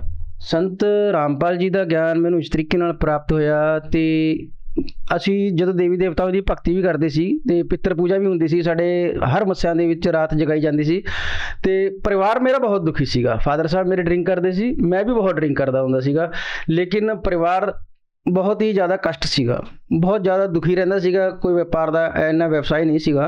ਅਤੇ ਇੱਕ ਦਿਨ ਮੈਂ ਆਪਣੀ ਵਾਈਫ ਨੂੰ ਲੈਣ ਵਾਸਤੇ ਦਿੱਲੀ ਜਾ ਰਿਹਾ ਸੀ, ਅਤੇ ਰੋਹਤਕ ਦੇ ਵਿੱਚ 5-6 ਭਗਤਾਂ ਨੇ ਮੈਨੂੰ ਗਿਆਨ ਗੰਗਾ ਬੁੱਕ ਦਿੱਤੀ। मैंने वो ज्ञान गंगा बुक जब देखी, उन्होंने तो मैंने ली, मैंने पहला पेज पढ़ के मैंने अच्छा लग गया, मैंने बुक लैके अपने बैग ਦੇ ਵਿੱਚ ਰੱਖ ਲਈ। ਤੇ मैंने और बुक घरे अपने आके रखती। ਤੇ ਕੁਝ ਦਿਨ ਬਾਅਦ मैंने वो बुक पढ़नी फिर शुरू की। ਮੈਨੂੰ बुक पढ़ता रहा ਤੇ ਉਸ ਦੇ ਵਿੱਚ ਕੁਝ ਗੱਲਾਂ ਐਸੀਆਂ ਲਿਖੀਆਂ ਹੋਈਆਂ ਸੀ ਜੋ मैंने शायद ਕਦੇ ਨਹੀਂ ਸੁਣਿਆ, ਹਿੰਦੂ ਸਮਾਜ ਦੇ ਵਿੱਚ ਕਿਸੇ ਪਾਠ ਦੇ ਵਿੱਚ ਨਹੀਂ ਸੁਣਿਆ। ਜੋ ਸਭ ਤੋਂ ਮੇਨ ਪੁਆਇੰਟ ਆਉਂਦਾ ਹੈ ਉਹ ਆਉਂਦਾ ਸ੍ਰਿਸ਼ਟੀ ਰਚਨਾ ਦਾ ਵਿੱਚ। ਸ੍ਰਿਸ਼ਟੀ ਰਚਨਾ ਦੇ ਵਿੱਚ ਜਦੋਂ ਮੈਨੂੰ ਪਤਾ ਲੱਗਿਆ ਵੀ ਹਰ ਦੇਵੀ ਦੇਵਤਾ ਕਿਸ ਤਰ੍ਹਾਂ ਆਏ ਨੇ, ਕਿਸ ਤਰ੍ਹਾਂ ਸ੍ਰਿਸ਼ਟੀ ਰਚਨਾ ਹੋਈ ਹੈ, ਕਿਸ ਤਰ੍ਹਾਂ ਅਸੀਂ ਕਿੱਥੋਂ ਆਏ ਹਾਂ, ਕਿਤੇ ਜਾਣਾ ਹੈ, ਇਹ ਚੀਜ਼ ਦਾ ਜਦੋਂ ਮੈਨੂੰ ਗਿਆਨ ਹੋਇਆ, ਇਹ ਮੈਂ ਡਿਸਕਸ ਲੈ ਕੇ ਮੇਰੇ ਪਾਪਾ ਨਾਲ ਵੀ ਇਹ ਬਹੁਤ ਬਹਿਸ ਕਰਦਾ ਸੀਗਾ। ਲੇਕਿਨ ਉਸ ਤੋਂ ਬਾਅਦ ਜਿੱਥੇ ਮੈਂ ਜੌਬ 'ਤੇ ਕੰਮ ਕਰਦਾ ਸੀ, ਉੱਥੇ ਇੱਕ ਲੜਕਾ ਸੀ, ਉਹਨੇ ਸੰਤ ਰਾਮਪਾਲ ਜੀ ਦੀ ਜਦੋਂ ਸ਼ਰਨ 'ਚ ਜੁੜਿਆ ਤੇ ਉਸ ਨਾਲ ਮੇਰੇ ਨਾਲ ਗਿਆਨ ਚਰਚਾ ਜਦੋਂ ਚੱਲਦੀ ਸੀਗੀ, ਉਹ ਗਿਆਨ ਚਰਚਾ ਨੂੰ ਦੇਖ ਕੇ ਮੈंने ਜਦੋਂ ਗਿਆਨ ਗੰਗਾ ਬੁੱਕ ਘਰੇ ਜਾ ਕੇ ਕੱਢੀ, ਉਸ ਨੂੰ ਵੀ ਪੜ੍ਹਿਆ, ਫਿਰ ਮੇਰਾ ਇੰਟਰਸਟ ਅੱਗੇ ਬਣਦਾ ਚਲਾ ਗਿਆ। ਫਿਰ मैंने ਜਾਕੇ ਸੰਤ ਰਾਮਪਾਲ ਜੀ ਦੀ ਜਾ ਕੇ ਨਾਮ ਦੀਕਸ਼ਾ ਲਿੱਤੀ ਔਰ ਆਪਣੀ ਭਗਤੀ ਸਟਾਰਟ ਕੀਤੀ। ਜਿਵੇਂ ਕਿ ਤੁਸੀਂ ਦੱਸਿਆ ਵੀ ਤੁਸੀਂ ਸ਼ਰਾਬ ਪੀਂਦੇ ਸੀ, ਤੁਹਾਡਾ ਪਰਿਵਾਰ ਦੁਖੀ ਸੀ, ਤੁਸੀਂ ਕਿਸ ਪ੍ਰਕਾਰ ਦੇ ਨਸ਼ੇ, ਹੋਰ ਕਿਹੜੇ ਨਸ਼ੇ ਕਰਦੇ ਸੀ? ਸਰ ਮੈਂ ਜਰਦਾ ਔਰ ਡਰਿੰਕ ਰੂਟੀਨ ਦੀ ਮੈਂ ਰੋਜ਼ ਕਰਦਾ ਸੀਗਾ। ਮੈਂ ਕੋਈ ਮੰਗਲਵਾਰ ਵੀਰਵਾਰ ਨਹੀਂ ਸਮਝਦਾ ਸੀਗਾ। ਔਰ ਰੂਟੀਨ ਦੀ ਸ਼ਾਮ ਨੂੰ ਮੈंने ਚਿਕਨ ਤਾਂ ਮੇਰਾ ਡੇਲੀ ਦਾ ਹੋ ਗਿਆ ਸੀ ਘਰ ਦੇ ਵਿੱਚ, ਕਿਉਂਕਿ ਮੈਂ ਪਰਿਵਾਰ ਤੋਂ ਕੁਝ ਸਾਲ ਮੈਂ ਅਲੱਗ ਵੀ ਰਿਹਾ। ਅਲੱਗ ਰਹਿਣ ਕਰਕੇ ਮੈਨੂੰ ਪਰਿਵਾਰ ਦਾ ਕੋਈ ਖੌਫ ਨਹੀਂ ਸੀਗਾ ਤੇ ਡੇਲੀ ਡਰਿੰਕ ਕਰਨਾ, ਡੇਲੀ ਹੀ मैंने ਚਿਕਨ ਖਾਣਾ। ਤੇ ਜਿਸ ਵਜ੍ਹਾ ਨਾਲ ਮੇਰਾ ਪਰਿਵਾਰ ਤਾਂ ਜਿਹੜਾ ਦੁਖੀ ਸੀਗਾ ਦੁਖੀ, ਮੇਰੀ ਵਾਈਫ ਮੇਰੇ ਤੋਂ ਬਹੁਤ ਜ਼ਿਆਦਾ ਦੁਖੀ ਰਹਿੰਦੀ ਸੀਗੀ। ਇਸ ਕਰਕੇ ਉਹ ਵੀ ਕਹਿਣ ਲੱਗੀ ਸੀ ਵੀ ਤੁਸੀਂ ਇਹ ਨਾ ਕਰਿਆ ਕਰੋ, ਪੈਸਾ ਵੀ ਬਹੁਤ ਲਾਸ ਹੁੰਦਾ ਹੈ, ਪੈਸਾ ਹੱਥ 'ਚ ਵੀ ਨਹੀਂ ਆਉਂਦਾ, ਸਾਰਾ ਪੈਸਾ ਤੁਹਾਡਾ ਨਸ਼ੇ 'ਚ ਜਾਂਦਾ ਹੈ। ਔਰ ਜਿੱਥੇ ਮੈਂ ਜੌਬ ਕਰਦਾ ਸੀ ਉੱਥੇ ਵੀ ਮੈਂ ਕਰਜ਼ਾਈ ਹੀ ਬਣਿਆ ਰਹਿੰਦਾ ਸੀ। ਫਿਰ ਤੁਹਾਡੇ ਨਸ਼ੇ ਦੀ ਲੱਤ ਕਿਵੇਂ ਖਤਮ ਹੋਈ? ਨਸ਼ੇ ਦੀ ਲੱਤ ਮੇਰੀ ਇਸ ਤਰੀਕੇ ਨਾਲ ਖਤਮ ਹੋਈ ਕਿ ਮੈਂ ਵੀ ਚਾਹੁੰਦਾ ਸੀ ਵੀ ਮੇਰਾ ਨਸ਼ਾ ਛੁੱਟੇ, ਪਰ ਮੇਰਾ ਨਸ਼ਾ ਨਹੀਂ ਮੇਰੇ ਤੋਂ ਛੁੱਟਿਆ ਜਾ ਰਿਹਾ ਸੀ। ਤੇ ਮੇਰੇ ਨਾਲ ਇੱਕ ਜੋ ਲੜਕਾ ਕੰਮ ਕਰਦਾ ਸੀ, ਉਹ ਵੀ ਹੀ ਮੇਰੇ ਤਰ੍ਹਾਂ ਇੱਕ ਨਸ਼ੇੜੀ ਹੀ ਬਣ ਚੁੱਕਿਆ ਸੀਗਾ। ਉਹ ਵੀ ਬਹੁਤ ਨਸ਼ਾ ਕਰਦਾ ਸੀ, ਵੀ ਕਹਿਣ ਦਾ ਮਤਲਬ ਉਹ ਤਾਂ ਇੰਨਾ ਨਸ਼ਾ ਕਰਦਾ ਸੀ ਵੀ ਕਹਿਣ ਦਾ ਮਤਲਬ ਭੁੱਕੀ ਇੱਕ ਨਸ਼ੇ ਦੇ ਵਿੱਚ ਹੀ ਆਉਂਦੀ ਹੈ। ਉਹ ਘੱਟੋ ਘੱਟ 1 ਕਿਲੋ ਭੁੱਕੀ 2 ਦਿਨ ਦੇ ਵਿੱਚ ਖਾ ਜਾਂਦਾ ਸੀ। ਮੈਂ ਵੀ ਹੈਰਾਨ ਹੋ ਗਿਆ ਸੀ। ਉਹ ਵੀ ਚਾਹੁੰਦਾ ਸੀ ਵੀ ਜੇ ਉਹਨੂੰ ਤੀਸਰੇ ਦਿਨ ਭੁੱਖੀ ਨਾ ਮਿਲੇ ਤਾਂ ਉਹਦੇ ਸਾਰਾ ਸਰੀਰ ਕੰਬਣ ਲੱਗ ਜਾਂਦਾ ਸੀਗਾ, ਡਿਊਟੀ ਤੋਂ ਛੁੱਟੀ ਲੈ ਜਾਣੀ। ਮੇਰਾ ਵੀ ਉਹੀ ਹਾਲਤ ਹੋ ਗਈ ਸੀ, ਮੈਂ ਵੀ ਉਹਦੇ ਨਾਲ ਹੀ ਇਸੇ ਤਰੀਕੇ ਜੁੜ ਗਿਆ। ਲੇਕਿਨ ਜਦੋਂ ਉਹਨੇ ਨਾਮ ਦੀਕਸ਼ਾ ਲੈ ਕੇ, ਪਰਮਾਤਮਾ ਦੀ ਸੰਤ ਰਾਮਪਾਲ ਜੀ ਤੋਂ ਨਾਮ ਦੀਕਸ਼ਾ ਲੈ ਕੇ ਜਦੋਂ ਉਹ ਬਿਲਕੁਲ ਠੀਕ ਹੋ ਕੇ ਘਰ ਆਪਣਾ ਚਲਾਉਣ ਲੱਗਿਆ, ਡਿਊਟੀ ਸਹੀ ਕਰਨ ਲੱਗਿਆ, ਤਾਂ ਮੈਨੂੰ ਵੀ ਉਹਨੂੰ ਦੇਖ ਕੇ ਅੰਦਰ ਪ੍ਰੇਰਨਾ ਹੋਈ ਵੀ ਮੈਂ ਜਾ ਕੇ ਮੈਂ ਵੀ ਨਾਮ ਦੀਕਸ਼ਾ ਲਵਾਂ। ਪਰ मैंने ਉਹਨੂੰ ਇਹ ਗੱਲ ਕਹੀ, ਯਾਰ ਕਿਤੇ ਐ ਨਾ ਹੋਵੇ ਵੀ ਮੇਰਾ ਕੁਝ ਨਾ ਹੋਵੇ। ਉਹ ਕਹਿੰਦਾ ਤੂੰ ਇੱਕ ਵਾਰੀ ਪਰਮਾਤਮਾ ਦਾ ਨਾਮ ਤੋਂ ਸ਼ਰਨ ਜਾ ਕੇ ਨਾਮ ਦੀਕਸ਼ਾ ਲੈ, ਫਿਰ ਦੇਖ ਤੇਰਾ ਨਸ਼ਾ ਛੁੱਟਦਾ ਹੈ ਕਿ ਨਹੀਂ। ਫਿਰ ਉਹਨੇ ਮੈਨੂੰ ਸਤਸੰਗ ਬਾਰੇ ਦੱਸਿਆ ਵੀ YouTube ਦੇ ਉੱਤੇ ਮੈਨੂੰ ਸਰਚ ਕਰਕੇ ਸੰਤ ਰਾਮਪਾਲ ਜੀ ਦਾ ਮੈਨੂੰ ਚੈਨਲ ਲਗਾ ਕੇ ਦਿੱਤਾ ਤੇ ਮੈਂ ਕੁਝ ਦਿਨ ਸਤਸੰਗ ਸੁਣਦਾ ਰਿਹਾ। ਫਿਰ ਹਫਤਾ ਸੁਣਿਆ, ਫਿਰ 2 ਹਫ਼ਤੇ ਸੁਣੇ, ਮਹੀਨਾ ਸੁਣ ਕੇ ਮੇਰੇ ਅੰਦਰੋਂ ਪ੍ਰੇਰਨਾ ਹੋਈ। ਕੁਝ ਮੈਂ ਗਿਆਨ ਗੰਗਾ ਬੁੱਕ ਪੜ੍ਹਦਾ ਸੀ। ਫਿਰ ਮੈंने ਪਰਮਾਤਮਾ ਨਾਲ ਅੱਗੇ ਸਤਸੰਗ ਸੁਣਦੇ ਟਾਈਮ ਅਰਦਾਸ ਕੀਤੀ ਵੀ ਜੇ ਪਰਮਾਤਮਾ ਤੇਰੀ ਗੱਲਾਂ ਸਾਰੀਆਂ ਸਹੀ ਨੇ, ਜੇ ਤੂੰ ਵਾਕਈ ਹੀ ਪਰਮਾਤਮਾ ਹੈ, ਜੇ ਮੈਂ ਤੇਰੀ ਸ਼ਰਨ ਦੇ ਵਿੱਚ ਆਉਣਾ, ਕਿਆ ਮੇਰਾ ਨਸ਼ਾ ਛੁੱਟ ਸਕਦਾ ਹੈ, ਤਾਂ ਮੈਂ ਕੱਲ੍ਹ ਹੀ ਆਊਂਗਾ। ਜਦੋਂ मैंने ਪਰਮਾਤਮਾ ਤੋਂ ਨਾਮ ਦੀਕਸ਼ਾ ਲਈ, ਮੇਰਾ ਮਨ ਇੰਨਾ ਹਲਕਾ ਹੋਇਆ ਜਿਵੇਂ ਮੇਰੇ ਪਤਾ ਨਹੀਂ ਕਿੰਨਾ ਕਿਲੋ ਦਾ ਮੇਰੇ ਸਿਰ ਦੇ ਉੱਤੋਂ ਭਾਰ ਉਤਰ ਗਿਆ। ਜਿਵੇਂ ਕਿ ਤੁਸੀਂ ਦੱਸਿਆ ਵੀ ਸੰਤ ਰਾਮਪਾਲ ਜੀ ਮਹਾਰਾਜ ਜੀ ਤੋਂ ਨਾਮ ਦੀਕਸ਼ਾ ਲੈਣ ਤੋਂ ਬਾਅਦ ਚੋਂ ਤੁਹਾਡੀ ਜਿਹੜੀ ਨਸ਼ੇ ਦੀ ਲੱਤ ਸੀਗੀ ਉਹ ਖਤਮ ਹੋ ਗਈ। ਕੀ ਇਸ ਤੋਂ ਇਲਾਵਾ ਵੀ ਤੁਹਾਨੂੰ ਕੋਈ ਲਾਭ ਪ੍ਰਾਪਤ ਹੋਇਆ? ਹਾਂਜੀ, ਇਸ ਤੋਂ ਇਲਾਵਾ ਮੈਨੂੰ ਉਹ ਲਾਭ ਪ੍ਰਾਪਤ ਹੋਏ ਨੇ, ਸ਼ਾਇਦ ਮੈਂ ਜੇ ਤੁਹਾਨੂੰ ਦੱਸੂਗਾ ਤਾਂ ਤੁਹਾਨੂੰ ਮੇਰੀ ਗੱਲ ਦਾ ਇੱਕ ਮਜ਼ਾਕ ਹੀ ਲੱਗੇਗਾ, ਕਿਉਂਕਿ ਕੁਝ ਗੱਲਾਂ ਐਸੀਆਂ ਨੇ ਜੋ ਤੁਸੀਂ ਫਿਲਮਾਂ ਦੇ ਵਿੱਚ ਸੁਣੀਆਂ ਹੋਣੀਆਂ, ਜਿਹਨੂੰ ਕਿ ਇੱਕ ਹੌਰਰ ਮੂਵੀ ਕਹੇ ਤਾਂ ਸ਼ਾਇਦ ਉਹ ਹੌਰਰ ਮੂਵੀ ਦੇ ਵਿੱਚ ਹੀ ਤੱਕ ਸੀਮਿਤ ਹੈ, ਲੇਕਿਨ ਸੱਚਾਈ ਦੇ ਵਿੱਚ ਉਹ ਤੁਸੀਂ ਯਕੀਨ ਨਹੀਂ ਮੰਨੋਗੇ। ਮੈਂ ਅੱਜ ਤੁਹਾਨੂੰ ਉਹ ਸੱਚਾਈ ਦੱਸਣਾ ਚਾਹੁੰਦਾ ਵੀ ਜਿਹੜੀ ਸ਼ਾਇਦ ਤੁਸੀਂ ਕਦੇ ਆਪਣੀ ਲਾਈਫ ਦੇ ਵਿੱਚ TV ਦੇ ਵਿੱਚ ਹੀ ਸੁਣੀਆਂ ਹੋਣੀਆਂ। ਉਹ ਇਹ ਪ੍ਰੇਤਵਾਦਾ ਨਾਮ ਸੁਣਿਆ ਹੋਊਗਾ। ਪ੍ਰੇਤਵਾਦਾ ਕੀ ਹੁੰਦੀ ਹੈ, ਜਿੰਨ ਭੂਤ ਪ੍ਰੇਤ ਕੀ ਹੁੰਦੇ ਨੇ। ਕਈ ਕਹਿੰਦੇ ਨੇ ਵੀ ਕੋਈ ਪ੍ਰੇਤ ਨਹੀਂ ਹੁੰਦਾ, ਲੇਕਿਨ ਇਹ ਚੀਜ਼ਾਂ ਤੋਂ ਮੈंने ਸੁਣੀਆਂ ਨਹੀਂ, ਅੱਖੀਆਂ ਦੇਖੀਆਂ ਨੇ। ਮੇਰੇ ਪਰਿਵਾਰ ਸਾਕਸ਼ਿਤ ਹੈ। ਮੇਰਾ ਪਰਿਵਾਰ ਇੱਕ ਵਾਰ ਤਾਂ ਪੂਰਾ ਉਜੜ ਚੁੱਕਿਆ ਸੀ। ਮੇਰੇ ਫਾਦਰ ਸਾਹਿਬ ਐਕਸਪਾਇਰ ਹੋ ਗਏ, ਉਹ ਪ੍ਰੇਤਵਾਦਾ ਦੀ ਕਾਰਨ ਉਹ ਐਕਸਪਾਇਰ ਹੋ ਚੁੱਕੇ ਸੀ। ਤੇ ਉਸ ਤੋਂ ਬਾਅਦ ਮੇਰਾ ਪੂਰਾ ਪਰਿਵਾਰ ਪ੍ਰੇਤਵਾਦਾ ਦੇ ਦਾਅ ਲੱਗ ਗਿਆ ਸੀ। ਮੈਂ ਤੁਹਾਨੂੰ ਪ੍ਰੇਤਵਾਦਾ ਦੀ ਸੱਚਾਈ ਦੱਸਦਾ ਵੀ ਸਾਡਾ ਪਰਿਵਾਰ ਬਿਲਕੁਲ ਠੀਕ ਸੀ। ਸਾਡਾ ਆਪਣਾ ਘਰ ਸੀਗਾ। ਮੇਰੀ ਸਿਸਟਰ ਦੀ ਮੈਰਿਜ ਕਰਨ ਤੋਂ ਬਾਅਦ ਅਸੀਂ ਕਿਰਾਏ ਦੇ ਮਕਾਨ ਤੇ ਲਿਆ। ਫੈਮਿਲੀ ਵੱਡੀ ਹੋਣ ਕਰਕੇ ਜਦੋਂ ਅਸੀਂ ਕਿਰਾਏ ਦੇ ਮਕਾਨ ਤੇ ਗਏ ਤੇ ਇੱਕ ਕਿਰਾਏ ਤੇ ਮਕਾਨ ਤੇ ਸੀ, ਜਦੋਂ ਘਰ ਲਿਆ ਸੀ ਸੈਪਰੇਟ ਘਰ ਲਿਆ। ਜਦੋਂ ਅਸੀਂ ਉਹ ਘਰ ਲਿਆ, ਸਾਨੂੰ ਉੱਥੇ ਨਾਲ ਗਵਾਂਢੀਆਂ ਨੇ ਸਾਰਿਆਂ ਨੇ ਕਿਹਾ ਵੀ ਤੁਸੀਂ ਇਹ ਘਰ ਨੂੰ ਜਿੰਨੀ ਜਲਦੀ ਹੋ ਜਾਏ ਖਾਲੀ ਕਰ ਦਿਓ, ਕਿਉਂਕਿ ਉਰੇ ਜਿੰਨੇ ਵੀ ਆਏ ਨੇ ਅੱਜ ਤੱਕ ਕੋਈ ਨਹੀਂ ਬਚਿਆ। 3 ਮਹੀਨੇ ਤੋਂ ਬਾਅਦ ਉਹ ਜਾਂ ਤਾਂ ਉਹ ਮਰ ਕੇ ਨਿਕਲਿਆ ਜਾਂ ਉਹਦਾ ਕੋਈ ਪਤਾ ਨਹੀਂ ਲੱਗਿਆ ਵੀ ਉਹ ਕਿੱਥੇ ਗਿਆ। ਅਸੀਂ ਉਹਨਾਂ ਦੀ ਗੱਲਾਂ ਨੂੰ ਸ਼ਾਇਦ ਝੂਠ ਮੰਨਦੇ ਰਹੇ ਹਾਂ। ਫਿਰ ਜਿਨ੍ਹਾਂ ਜੋ ਮਕਾਨ ਮਾਲਕ ਸੀਗਾ, ਅਸੀਂ ਉਹਨਾਂ ਕੋਲੇ ਗਏ, ਉਹਨਾਂ ਨੂੰ ਦੱਸਿਆ ਵੀ ਗਵਾਂਢੀ ਸਾਨੂੰ ਇਹ ਗੱਲਾਂ ਕਹਿੰਦੇ ਨੇ। ਤੇ ਉਹ ਕਹਿੰਦੇ ਸ਼ਾਇਦ ਜਿੰਨੇ ਵੀ ਪੜੋਸੀ ਆਉਂਦੇ ਨੇ ਉਹ ਸਾਡੇ ਕਿਰਾਏਦਾਰ ਨੂੰ ਰਹਿਣ ਨਹੀਂ ਦਿੰਦੇ ਤੇ ਇਸ ਕਰਕੇ ਉਹ ਸਾਨੂੰ ਭਜਾਉਣ ਨੂੰ ਫਿਰਦੇ ਸੀ। ਮੈਂ ਕਿਹਾ ਚਲੋ ਜੀ ਸ਼ਾਇਦ ਇਹ ਝੂਠ ਬੋਲਦੇ ਨੇ। 1 ਮਹੀਨਾ ਅਸੀਂ ਬਿਲਕੁਲ ਸਹੀ ਰਹੇ ਹਾਂ। 1 ਮਹੀਨੇ ਬਾਅਦ ਮੇਰੇ ਡੈਡੀ ਸਾਹਿਬ ਕਦੇ ਕਦੇ ਡਰਿੰਕ ਕਰਦੇ ਹੁੰਦੇ ਸੀ। ਮੇਰੇ ਡੈਡੀ ਔਰ ਡਰਿੰਕ ਕਰਦੇ ਸੀ ਤੇ ਮੇਰਾ ਬ੍ਰਦਰ ਵੀ ਛੋਟਾ ਸੀ, ਉਹ ਵੀ ਡਰਿੰਕ ਕਰਦਾ ਹੁੰਦਾ ਸੀ ਡੇਲੀ। ਜਿਸ ਦਿਨ ਉਹਨਾਂ ਨੇ ਡਰਿੰਕ ਕੀਤੀ ਹੈ ਉਸੇ ਰਾਤ ਹੀ ਮੇਰੇ ਡੈਡੀ ਉੱਠੇ ਨੇ 2 ਵਜੇ, ਉੱਠ ਕੇ ਮੇਰੀ ਮੰਮੀ ਨੂੰ ਕਿਹਾ ਵੀ ਕੋਈ ਉਠਾਇਆ ਕਿਸੇ ਨੇ, ਉਠਾ ਕੇ ਮੈਨੂੰ ਕਿਹਾ ਵੀ ਤੂੰ ਮਕਾਨ ਖਾਲੀ ਕਰ ਦੇ, ਨਹੀਂ ਕੱਲ ਨੂੰ ਐ ਨਾ ਹੋਏ ਤੇਰਾ ਉਰੇ ਕੋਈ ਨਾ ਬਾਲੀ ਵਾਸ ਰਹੇ। ਤੇ ਮੇਰੇ ਡੈਡੀ ਨੇ ਮੈਨੂੰ ਇਹ ਸਵੇਰੇ ਗੱਲਾਂ ਦੱਸੀਆਂ। ਮੇਰੇ ਪਾਪਾ ਨੂੰ ਕਿਹਾ ਪਾਪਾ ਘੱਟ ਪੀਆ ਕਰ, ਤੂੰ ਬਹੁਤ ਪੀਣ ਲੱਗ ਗਿਆ। ਮੈਨੇ ਗੱਲਾਂ ਨੂੰ ਸਹੀ ਨਹੀਂ ਮੰਨੀਆਂ। ਪਾਪਾ ਮੈਨੂੰ ਕਹਿੰਦੇ ਨਹੀਂ ਬੇਟਾ ਤੂੰ ਮੇਰੀ ਗੱਲ ਦਾ ਵਿਸ਼ਵਾਸ ਨਹੀਂ ਮੰਨਦਾ। ਲੇਕਿਨ ਤੀਸਰੇ ਦਿਨ ਮੇਰੇ ਫਾਦਰ ਸਾਹਿਬ ਨੇ ਕਿਹਾ ਕਿ ਬੇਟਾ ਮੈਨੂੰ 3 ਦਿਨ ਦਾ ਟਾਈਮ ਦੇ ਕੇ ਗਿਆ ਹੈ ਤੇ ਰਾਤ ਨੂੰ 10:10 ਦਾ ਮੈਨੂੰ ਟਾਈਮ ਦੇ ਗਿਆ, ਤੂੰ ਹਜੇ ਵੀ ਨਹੀਂ ਮੰਨਦਾ। ਮੇਰੇ ਪਾਪਾ ਨਾਲ ਹਾਦਸਾ ਹੋਇਆ। ਹਾਦਸਾ ਕੀ ਹੋਇਆ, ਮੇਰੇ ਪਾਪਾ ਦੇ ਖਾਂਸੀ ਚਾਲੂ ਹੋ ਚੁੱਕੀ, ਇੰਨੀ ਭੈੜੀ ਖਾਂਸੀ ਚਾਲੂ ਹੋ ਚੁੱਕੀ। ਅਸੀਂ ਡਾਕਟਰ ਕੋਲੇ ਲੈ ਗਏ, ਡਾਕਟਰ ਨੇ ਟ੍ਰੀਟਮੈਂਟ ਕੀਤਾ। ਡਾਕਟਰ ਸਾਹਿਬ ਕਹਿੰਦੇ ਇਹਨਾਂ ਦੇ ਬਹੁਤ ਜ਼ਿਆਦਾ ਇਨਫੈਕਸ਼ਨ ਫੈਲ ਚੁੱਕੀ ਹੈ। ਤੀਸਰਾ ਦਿਨ ਆ ਗਿਆ, ਪਾਪਾ ਕਹਿੰਦੇ ਬੇਟਾ ਰਾਤ ਨੂੰ 10:10 ਤੇ ਮੈਨੂੰ ਲੈ ਜਾਊਗਾ। ਮੈਂ ਕਿਹਾ ਪਾਪਾ ਬੌਲੀਆਂ ਗੱਲਾਂ ਨਾ ਕਰ, ਇਹੋ ਜਿਹਾ ਕੁਝ ਨਹੀਂ ਹੁੰਦਾ, ਜੇ ਤੈਨੂੰ ਡਰ ਲੱਗਦਾ ਤਾਂ ਮੈਂ ਕਿਹਾ ਪਰਮਾਤਮਾ ਦੀ ਸ਼ਰਨ 'ਚ ਆ, ਕੁਝ ਨਹੀਂ ਹੁੰਦਾ। ਉਸ ਟਾਈਮ ਮੈंने ਨਾਮ ਦੀਕਸ਼ਾ ਲਈ ਹੋਈ ਸੀਗੀ। ਮੇਰੇ ਉੱਪਰ ਕਮਰੇ ਦੇ ਉੱਤੇ ਜੋਤ ਲੱਗਦੀ ਸੀ, ਪੂਰਾ ਪਰਿਵਾਰ ਮੇਰਾ ਨੀਚੇ ਰਹਿੰਦਾ ਸੀ, ਕਿਉਂਕਿ ਸੰਤ ਰਾਮਪਾਲ ਜੀ ਦੇ ਗਿਆਨ ਤੋਂ ਔਰ ਉਹਨਾਂ ਦੇ ਨਾਮ ਤੋਂ ਮੇਰਾ ਪੂਰਾ ਪਰਿਵਾਰ ਵਿਰੁੱਧ ਸੀ। ਕੁਛ ਦੇਰ ਦੇਖਦੇ 10 ਵੱਜ ਗਏ ਤੇ 10 ਵਜੇ ਮੇਰੇ ਫਾਦਰ ਸਾਹਿਬ ਨੇ ਕਿਹਾ ਲੈ ਉਹ ਆ ਗਿਆ, ਜਿਹਦਾ ਮੈਨੂੰ ਡਰ ਸੀਗਾ। 10:10 ਤੇ ਡਾਕਟਰ ਸਾਹਿਬ ਨੇ ਕਹਿਤਾ ਵੀ ਤੁਹਾਡੇ ਡੈਡੀ ਐਕਸਪਾਇਰ ਹੋ ਚੁੱਕੇ ਨੇ। ਉਸ ਤੋਂ ਬਾਅਦ ਅਸੀਂ ਫਾਦਰ ਸਾਹਿਬ ਨੂੰ ਘਰੇ ਲਿਆਏ। 12 ਵਜੇ ਘਰੇ ਆ ਕੇ ਅਸੀਂ ਦੂਸਰੇ ਦਿਨ ਫਾਦਰ ਸਾਹਿਬ ਦਾ ਸੰਸਕਾਰ ਅਸੀਂ ਕਰਾ ਕੇ ਰਿਸ਼ਤੇਦਾਰ ਜੋ ਆਏ ਸੀਗੇ ਚਲੇ ਗਏ। ਮੇਰਾ ਜਿਹੜਾ ਛੋਟਾ ਭਾਈ ਹੈ ਵਿਚਾਲੜਾ, 3 ਬ੍ਰਦਰ, ਜਿਹੜਾ ਵਿਚਾਲੜਾ ਬ੍ਰਦਰ ਉਸੇ ਜਗ੍ਹਾ ਤੇ ਉਹ ਸੁੱਤਾ ਪਿਆ ਸੀ ਜਿਸ ਜਗ੍ਹਾ ਦੇ ਵਿੱਚ ਮੇਰੇ ਡੈਡੀ ਹੀ ਸੋਇਆ ਕਰਦੇ ਸੀ। ਤੇ ਉਸ ਟਾਈਮ ਆ ਕੇ ਉਸ ਦੇ ਸਾਹਮਣੇ ਉਹ ਸਪਸ਼ਟ ਖੜਾ ਦਿਖਿਆ ਉਹਨੂੰ, ਔਰ ਉਹਨੇ ਇੰਨੀ ਜ਼ੋਰ ਦੀ ਦਹਾੜ ਮਾਰੀ। ਅਸੀਂ ਇੱਕਦਮ ਭੱਜ ਕੇ ਉਹਨੂੰ ਪੁੱਛਿਆ ਵੀ ਕੀ ਆ ਗਿਆ, ਤੇ ਉਸੇ ਨੂੰ ਹੀ ਉਹ ਦਿਖ ਰਿਹਾ ਸੀ। ਉਹ ਕਹਿੰਦਾ ਇੰਨਾ ਭਿਆਨਕ ਰੂਪ ਹੈ ਬੰਟੀ, ਮੈਨੂੰ ਮਾਰ ਦੂਗਾ। ਮੈਂ ਉਹਦੇ ਸਾਹਮਣੇ ਗਿਆ, ਉਹਨੂੰ ਆਪਣੀ ਛਾਤੀ ਨਾਲ ਲਾਇਆ, ਮੈਂ ਕਿਹਾ ਕੁਛ ਨਹੀਂ ਹੁੰਦਾ ਤੇਰੇ ਨਾਲ ਮੈਂ ਖੜਿਆ। ਕਹਿੰਦਾ ਨਹੀਂ, ਉਹ ਇੰਨੀ ਬੁਰੀ ਤਰ੍ਹਾਂ ਕੰਬਣ ਲੱਗ ਰਿਹਾ ਸੀ। ਅਸੀਂ ਉਹਦਾ ਕੰਬਾ ਦੇਖ ਕੇ ਅਸੀਂ ਸਾਰਾ ਪਰਿਵਾਰ ਡਰ ਗਿਆ। ਮੈਂ ਕਿਹਾ ਇਹ ਕਿਉਂਕਿ ਫਾਰਮੈਲਿਟੀ ਨਹੀਂ ਸੀ, ਕਿਉਂਕਿ ਜੋ ਉਹਦਾ ਡਰ ਸੀਗਾ ਉਹਦੀ ਅੱਖਾਂ 'ਚ ਅਸੀਂ ਦੇਖ ਰਹੇ ਸੀ। ਉਹ ਕਹਿੰਦਾ ਨਹੀਂ ਮੇਰੇ ਸਾਹਮਣੇ ਹੈ। ਉਸ ਟਾਈਮ ਮੈंने ਗੁਰੂ ਜੀ ਦਾ ਨਾਮ ਲਿੱਤਾ, ਸੰਤ ਰਾਮਪਾਲ ਜੀ ਦਾ ਨਾਮ ਲੈ ਕੇ मैंने ਮੰਗਲਾਚਰਨ ਦਾ ਪਾਠ ਕੀਤਾ। ਮੰਗਲਾਚਰਨ ਪੜ੍ਹਦੇ ਸਾਰ ਉਹ ਚਲਾ ਗਿਆ। ਉਸ ਤੋਂ ਬਾਅਦ ਉਹ ਮੈਨੂੰ ਦਿਖਿਆ ਹੈ। ਮੈਨੂੰ ਦਿਖਣ ਤੋਂ ਬਾਅਦ ਇੱਕ ਮੇਰੀ ਬੇਟੀ ਸੀ, ਉਸ ਨੂੰ ਦਿਖਦਾ ਰਿਹਾ। ਉਹਦਾ ਸਹੀ ਗੱਲ ਦੱਸਾਂ, ਉਹ ਪ੍ਰੇਤ ਐਸਾ ਸੀ, ਉਹਦਾ ਸਿਰ ਨਹੀਂ ਸੀ, ਕੱਲਾ ਧੜ ਸੀਗਾ ਔਰ ਧੜ ਤੋਂ ਬਲੱਡ ਨਿਕਲਣ ਲੱਗ ਰਿਹਾ ਸੀ। ਉਸ ਤੋਂ ਬਾਅਦ ਅਸੀਂ ਉਹ ਘਰ ਅਸੀਂ ਬਿਲਕੁਲ ਖਾਲੀ ਕਰਤਾ। ਉਸ ਤੋਂ ਬਾਅਦ ਅਸੀਂ ਜਾ ਕੇ ਦੂਸਰੀ ਜਗ੍ਹਾ ਰਹਿਣ ਲੱਗ ਗਏ। ਉਸ ਤੋਂ ਬਾਅਦ ਮੇਰੀ ਮੰਮੀ ਵੀ ਆ ਕੇ ਪ੍ਰਮਾਤਮਾ ਦੀ ਸ਼ਰਨ ਦੇ ਵਿੱਚ ਜੁੜ ਚੁੱਕੀ ਸੀ। ਭਗਤ ਜੀ ਮੇਰਾ ਪਰਿਵਾਰ ਬਿਲਕੁਲ ਪ੍ਰੇਤਵਾਦ ਤੋਂ ਦੂਰ ਹੋ ਚੁੱਕਿਆ ਸੀ, ਜੋ ਕਿ ਬਿਲਕੁਲ ਪਰਿਵਾਰ। ਉਸ ਤੋਂ ਬਾਅਦ ਭਗਤ ਜੀ ਅਸੀਂ ਜਦੋਂ ਨਵੇਂ ਦੂਸਰੇ ਘਰ ਕਿਰਾਏ ਤੇ ਲਿਆ, ਇੱਕ ਕਮਰਾ ਸਾਨੇ ਪਰਮਾਤਮਾ ਦਾ ਇੱਕ ਮੰਦਿਰ ਟਾਈਪ ਬਣਾਇਆ ਗਿਆ। ਪਰਮਾਤਮਾ ਦਾ ਪੂਰਾ ਸਰੂਪ ਘਰ ਦੇ ਵਿੱਚ ਲਗਾਇਆ ਗਿਆ ਤੇ ਮੇਰਾ ਪਰਿਵਾਰ ਸਵੇਰੇ ਸ਼ਾਮ ਜੋਤਬੱਤੀ ਕਰਦਾ ਸੀ। ਪੂਰਾ ਪਰਿਵਾਰ ਪਰਮਾਤਮਾ ਦੀ ਸ਼ਰਨ ਦੇ ਆ ਕੇ ਪ੍ਰਣਾਮ ਕਰਦਾ ਸੀ ਤੇ ਨਿਤਨੇਮ, ਦੁਪਹਿਰ ਦੀ ਰਮੈਣੀ, ਸੰਧਿਆ ਆਰਤੀ ਪੂਰਾ ਪਰਿਵਾਰ ਬੈਠ ਕੇ ਕਰਦਾ ਸੀ। ਤੇ ਕੁਝ ਦਿਨ ਸਾਡੇ ਹੱਸੀ ਖੁਸ਼ੀ ਚੱਲਦੇ ਰਹੇ। ਘਰ ਦੇ ਵਿੱਚ ਇੱਕ ਕਹਿਣ ਦਾ ਮਤਲਬ ਜਿਹਨੂੰ ਮਿੰਨੀ ਸਤਲੋਕ ਕਹਿੰਦੇ ਨੇ, ਉਹ ਪਰਿਵਾਰ ਦੇ ਵਿੱਚ ਸੁੱਖ ਸਾਡੇ ਘਰ ਦੇ ਵਿੱਚ ਹੋਣ ਲੱਗ ਗਏ। ਕੁਝ ਦਿਨ ਨਿਕਲੇ, 15 ਦਿਨ ਹੋਏ ਸੀ, 15-20 ਦਿਨ ਹੋਈ ਸੀਗੇ ਕਿ ਮੰਮੀ ਸ਼ਾਮ ਦਾ ਟਾਈਮ ਸੀਗਾ, ਅਸੀਂ ਸੰਧਿਆ ਆਰਤੀ ਕਰਦੇ ਸੀ। ਸੰਧਿਆ ਆਰਤੀ ਕਰਦੇ ਮੇਰੇ ਮੰਮੀ ਦੇ ਪਾਉਣ ਲੱਗ ਗਈ, ਮੰਮੀ ਖੇਡਣ ਲੱਗ ਗਈ। ਮੈਂ ਇੱਕਦਮ ਹੈਰਾਨ ਹੋਇਆ ਵੀ ਅੱਛਾ ਭਲਾ ਸਭ ਕੁਝ ਚੱਲ ਰਿਹਾ ਹੁਣ, ਮੰਮੀ ਤੈਨੂੰ ਕੀ ਹੋ ਗਿਆ? ਮੰਮੀ ਪੂਰੀ ਜ਼ੋਰ ਦੀ ਖੇਡੀ ਹੈ, ਖੇਡਦੀ ਮੈंने ਇੱਕਦਮ ਮੇਰੇ ਉਸ ਟਾਈਮ ਸਟਰੋਂਗ ਪਾਵਰ ਦੇ ਵਿੱਚ ਮੈਂ ਬੋਲਿਆ ਪਰਮਾਤਮਾ ਦੇ ਨਾਮ ਲੈ ਕੇ ਵੀ ਤੂੰ ਮੇਰੀ ਮੰਮੀ ਦੇ ਅੰਦਰ ਕੌਣ ਹੈ ਜਿਹੜਾ ਤੂੰ ਆ ਕੇ ਇਸ ਤਰੀਕੇ ਨਾਲ ਮਦਰ ਨੂੰ ਪਰੇਸ਼ਾਨ ਕਰ ਰਿਹਾ? ਤੂੰ ਹੈ ਕੌਣ? ਤੇਰਾ ਕੋਈ ਨਾਮ ਮੈਨੂੰ ਕੋਈ ਦੱਸ, ਜੇ ਸਾਡੇ ਤੋਂ ਕੋਈ ਗਲਤੀ ਹੈ ਭਾਈ ਤੂੰ ਉਹ ਦੱਸ। ਜੇ ਤੂੰ ਇਸ ਘਰ ਦਾ ਕੋਈ ਹੈਗਾ, ਕੋਈ ਅੰਦਰ ਕੋਈ ਦਬਿਆ ਹੈ, ਕੋਈ ਪ੍ਰੇਤ ਪਿੱਤਰ, ਤਾਂ ਉਹ ਦੱਸ ਦੇ।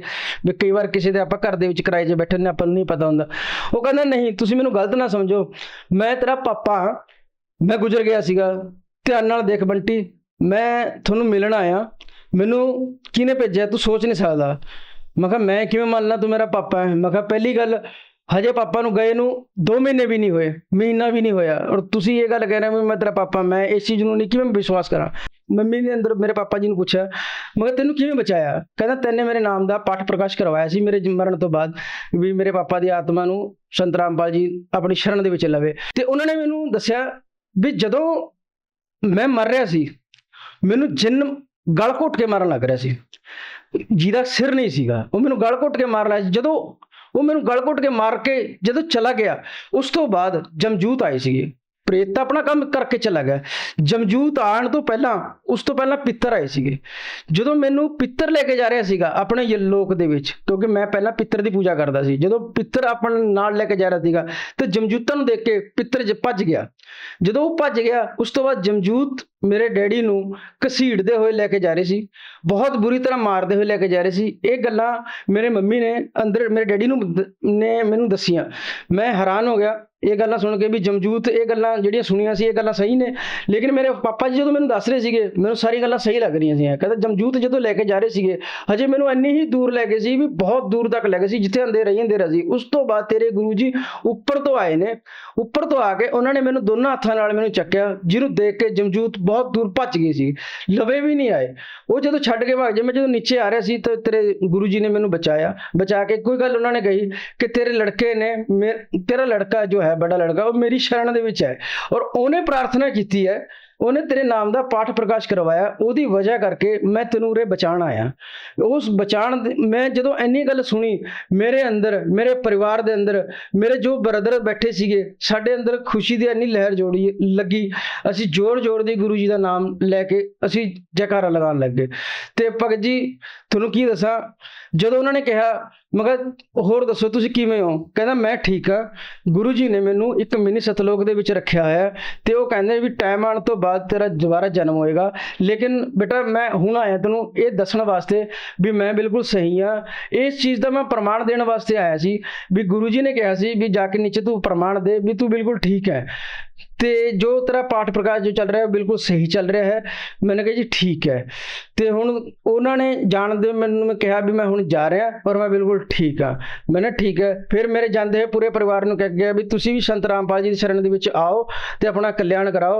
मेरे तो बहुत बड़ी गलती हुई है। मेरे परिवार ने उन्होंने कहा भी ये गलती तुसी ना करियो, भी ये जीवन बार बार नहीं मिलना, मेरे तो बहुत बड़ी गलती हुई है। बस ये गल कह के मेरी मम्मी जो मेरे फादर साहब चले गए और मेरी मम्मी आराम नाल बेचिंत होकर लेट। ਜਿਵੇਂ ਤੁਸੀਂ ਦੱਸਿਆ ਵੀ ਪ੍ਰੇਤ ਵਾਧਾ ਕਰਕੇ ਤੁਹਾਡੇ ਘਰ ਦੇ ਵਿੱਚ ਇੰਨੀਆਂ ਸਾਰੀਆਂ ਦਿੱਕਤਾਂ ਆਈਆਂ, ਤੁਹਾਨੂੰ ਬਿਨਾਂ ਗਰਦਨ ਤੋਂ ਚਿੱਟੇ ਕੱਪੜਿਆਂ ਦੇ ਵਿੱਚ ਲਹੂ ਡੁੱਲਦੇ ਹੋਏ ਇੱਕ ਪ੍ਰੇਤ ਦਿਖਦਾ ਸੀ ਜਿਹਦੇ ਨਾਲ ਤੁਹਾਡੇ ਪਰਿਵਾਰ ਦੇ ਵਿੱਚ ਫਾਦਰ ਸਾਹਿਬ ਦੀ ਡੈਥ ਹੋਈ ਔਰ ਉਸ ਤੋਂ ਬਾਅਦ 'ਚ ਉਹਨਾਂ ਨੇ ਤੁਹਾਡੇ ਬ੍ਰਦਰ ਨੂੰ ਤੇ ਮਾਤਾ ਜੀ ਨੂੰ ਵੀ ਤੰਗ ਕੀਤਾ। ਇਹ ਚੀਜ਼ ਸਾਡੇ ਜਿਹੜੇ ਦਰਸ਼ਕ ਨੇ, ਪੜ੍ਹੇ ਲਿਖਿਆ ਸਮਾਜ ਆ, ਅੱਜ ਇਸ ਚੀਜ਼ ਦੇ ਉੱਤੇ ਬਿਨਾਂ ਪ੍ਰੂਫ ਤੋਂ ਕਿਸ ਤਰ੍ਹਾਂ ਯਕੀਨ ਕਰ ਸਕਦਾ ਗਾ? ਤੁਸੀਂ ਬਿਲਕੁਲ ਸਹੀ ਕਹਿ ਰਹੇ ਹੋ ਵੀ ਕੋਈ ਯਕੀਨ ਨਹੀਂ ਕਰ ਸਕਦਾ, ਕਿਉਂਕਿ ਅਸੀਂ ਵੀ ਨਹੀਂ ਯਕੀਨ ਕਰਦੇ ਸੀ। ਜਦੋਂ ਅਸੀਂ ਘਰ ਲਿਆ ਸੀਗਾ ਸਾਨੂੰ ਉੱਥੇ ਪੜੋਸੀਆਂ ਨੇ ਵੀ ਦੱਸਿਆ ਸੀ ਵੀ ਉਰੇ ਤੇਰੇ ਤੋਂ ਵੀ ਪਹਿਲਾਂ 3-4 ਨਹੀਂ 5-6 ਆਏ ਨੇ ਜੋ ਕਿ ਉਰੇ ਮਰੇ ਹੀ ਨੇ, ਨਿਕਲ ਜਿੰਦਾ ਵਾਪਸ ਨਹੀਂ ਗਏ। मैंने कहा नहीं ऐसा कुछ नहीं ਹੁੰਦਾ। ਤੇ ਸਾਨੂੰ ਜਦੋਂ ਪੜੋਸੀ ਕਹਿੰਦੇ ਸੀ ਵੀ ਤੁਸੀਂ ਉਰੇ ਵਗ ਜਾਓ ਵੀ ਤੁਸੀਂ ਵੀ ਮਰ ਜਾਓਗੇ, ਜਦੋਂ ਸਾਡੇ ਫਾਦਰ ਸਾਹਿਬ ਗੁਜ਼ਰੇ ਨਾ ਫਿਰ ਜਾ ਕੇ ਹੀ ਮੈਨੂੰ ਗੱਲਾਂ ਸੱਚ ਸਾਹਮਣੇ ਆਈਆਂ। ਜਦੋਂ ਉਸ ਪ੍ਰੇਤ ਨੇ ਇੰਨੇ ਸਾਰੇ ਮਾਰਤੇ ਸੀਗੇ ਫਿਰ ਤੁਸੀਂ ਕਿਵੇਂ ਸੇਫ ਰਹਿ ਸਕਦੇ ਹੋ? ਤੁਸੀਂ ਬਿਲਕੁਲ ਸਹੀ ਗੱਲ ਕਹਿ ਰਹੇ ਹੋ। ਅਸੀਂ ਕਿਵੇਂ ਸੇਫ ਰਹਿ ਸਕਦੇ ਹਾਂ, ਕਿਉਂਕਿ ਮੈਂ ਪਰਮਾਤਮਾ ਦੀ ਸ਼ਰਨ ਦੇ ਵਿੱਚ ਸੀਗਾ, ਮੈਂ ਸੰਤ ਰਾਮਪਾਲ ਜੀ ਦੀ ਸ਼ਰਨ ਦੇ ਵਿੱਚ ਸੀਗਾ। ਉਸ ਤੋਂ ਬਾਅਦ ਇੱਕ ਮੇਰੇ ਇੰਨਾ ਦ੍ਰਿੜ ਵਿਸ਼ਵਾਸ ਹੋ ਚੁੱਕਿਆ ਸੀ ਵੀ ਪਰਮਾਤਮਾ ਦੀ ਸ਼ਰਨ ਦੇ ਵਿੱਚ ਆ ਕੇ ਸਾਨੂੰ ਯਮ ਦੇ ਦੂਤ ਤਾਂ ਨਹੀਂ ਹੱਥ ਲਾ ਸਕਦੇ। ਇਹ ਪ੍ਰੇਤਵਾਦ ਦਾ ਕੀ ਚੀਜ਼ ਹੈ? ਇਹ ਗੱਲਾਂ ਜਦੋਂ ਮੇਰੇ ਨਾਲ, ਮੇਰੇ ਪਰਿਵਾਰ ਨਾਲ, ਜਦੋਂ ਮੇਰਾ ਪਰਿਵਾਰ ਸੇਫ ਹੋਇਆ ਉਸ ਤੋਂ ਬਾਅਦ ਜਾ ਕੇ ਅਸੀਂ ਧੀਰੇ ਧੀਰੇ ਇਸ ਚੀਜ਼ ਨਾਲ ਜੁੜੇ ਹਾਂ। ਮੈਂ ਜੋ ਗੱਲਾਂ ਤੁਹਾਨੂੰ ਦੱਸ ਰਿਹਾ ਇਸ ਗੱਲ ਦਾ ਤੁਸੀਂ ਵਿਸ਼ਵਾਸ ਕਰੋ ਔਰ ਉਹਨਾਂ ਨੂੰ ਵੀ ਮੈਂ ਇਹ ਗੱਲਾਂ ਦੱਸਣਾ ਚਾਹੁੰਦਾ ਜੋ ਪ੍ਰੇਤਵਾਦਾਂ ਤੋਂ ਬਹੁਤ ਤੰਗ ਆ ਚੁੱਕੇ ਨੇ, ਜੋ ਆਮ ਤਾਂਤਰਿਕ ਜਾਂ ਕਿਸੇ ਝਾੜੇ ਵਾਲੇ ਬਾਬਾ ਫੂਕ ਮਾਰਨ ਵਾਲਿਆਂ ਕੋਲ ਜੋ ਜਾ ਕੇ ਆਪਣਾ ਸਮਾਂ ਔਰ ਪੈਸਾ ਵੇਸਟ ਕਰਨੇ, ਕਿਤੇ ਕੁਛ ਨਹੀਂ ਰੱਖਿਆ। ਮੈਂ ਉਹਨਾਂ ਨੂੰ, ਲੋਕਾਂ ਨੂੰ ਇਹ ਦੱਸਣਾ ਚਾਹੁੰਦਾ ਵੀ ਜੋ ਪ੍ਰੇਤ ਆਤਮਾ ਤੋਂ ਦੁਖੀ ਨੇ, ਜੋ ਪ੍ਰੇਤ ਬਾਧਾਵਾਂ ਤੋਂ ਦੁਖੀ ਨੇ, ਵੀ ਕਿਤੇ ਕੁਛ ਨਹੀਂ, ਤੁਸੀਂ ਸੰਤ ਰਾਮਪਾਲ ਜੀ ਦੇ ਨਾਮ ਦੀਕਸ਼ਾ ਲੈ ਕੇ ਆਪਣਾ ਜੀਵਨ व्यतीत करें।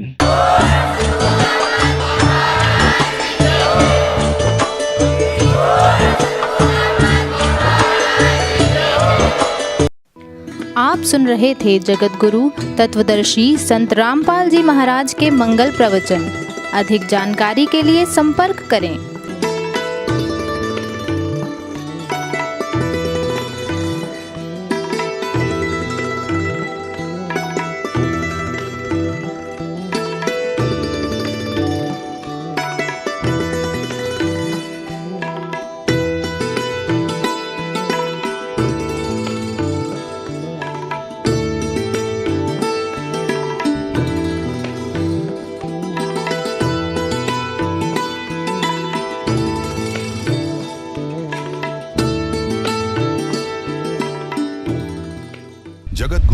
तत्वदर्शी संत रामपाल जी महाराज जी के पावन सानिध्य में भक्ति की अलख जगाने तथा श्रद्धालुओं को सत्य भक्ति मार्ग का रास्ता दिखाने हेतु कनाडा के लोकप्रिय channel the TV NRI channel पर जगत गुरु तत्वदर्शी संत रामपाल जी महाराज जी के मंगल प्रवचनों का प्रसारण प्रतिदिन सुबह 7:30 बजे से 8:30 बजे तक तथा रात्रि 7:30 बजे से 8:30 बजे तक किया जा रहा है। इस सत्य भक्ति मार्ग को अपनाने के लिए अधिक से अधिक सत्संग प्रसारण देखें। इस सत्संग प्रवचन का सीधा प्रसारण संत रामपाल जी महाराज लाइव सत्संग YouTube चैनल और जगत गुरु संत रामपाल जी महाराज Facebook पेज पर भी देख सकते हैं।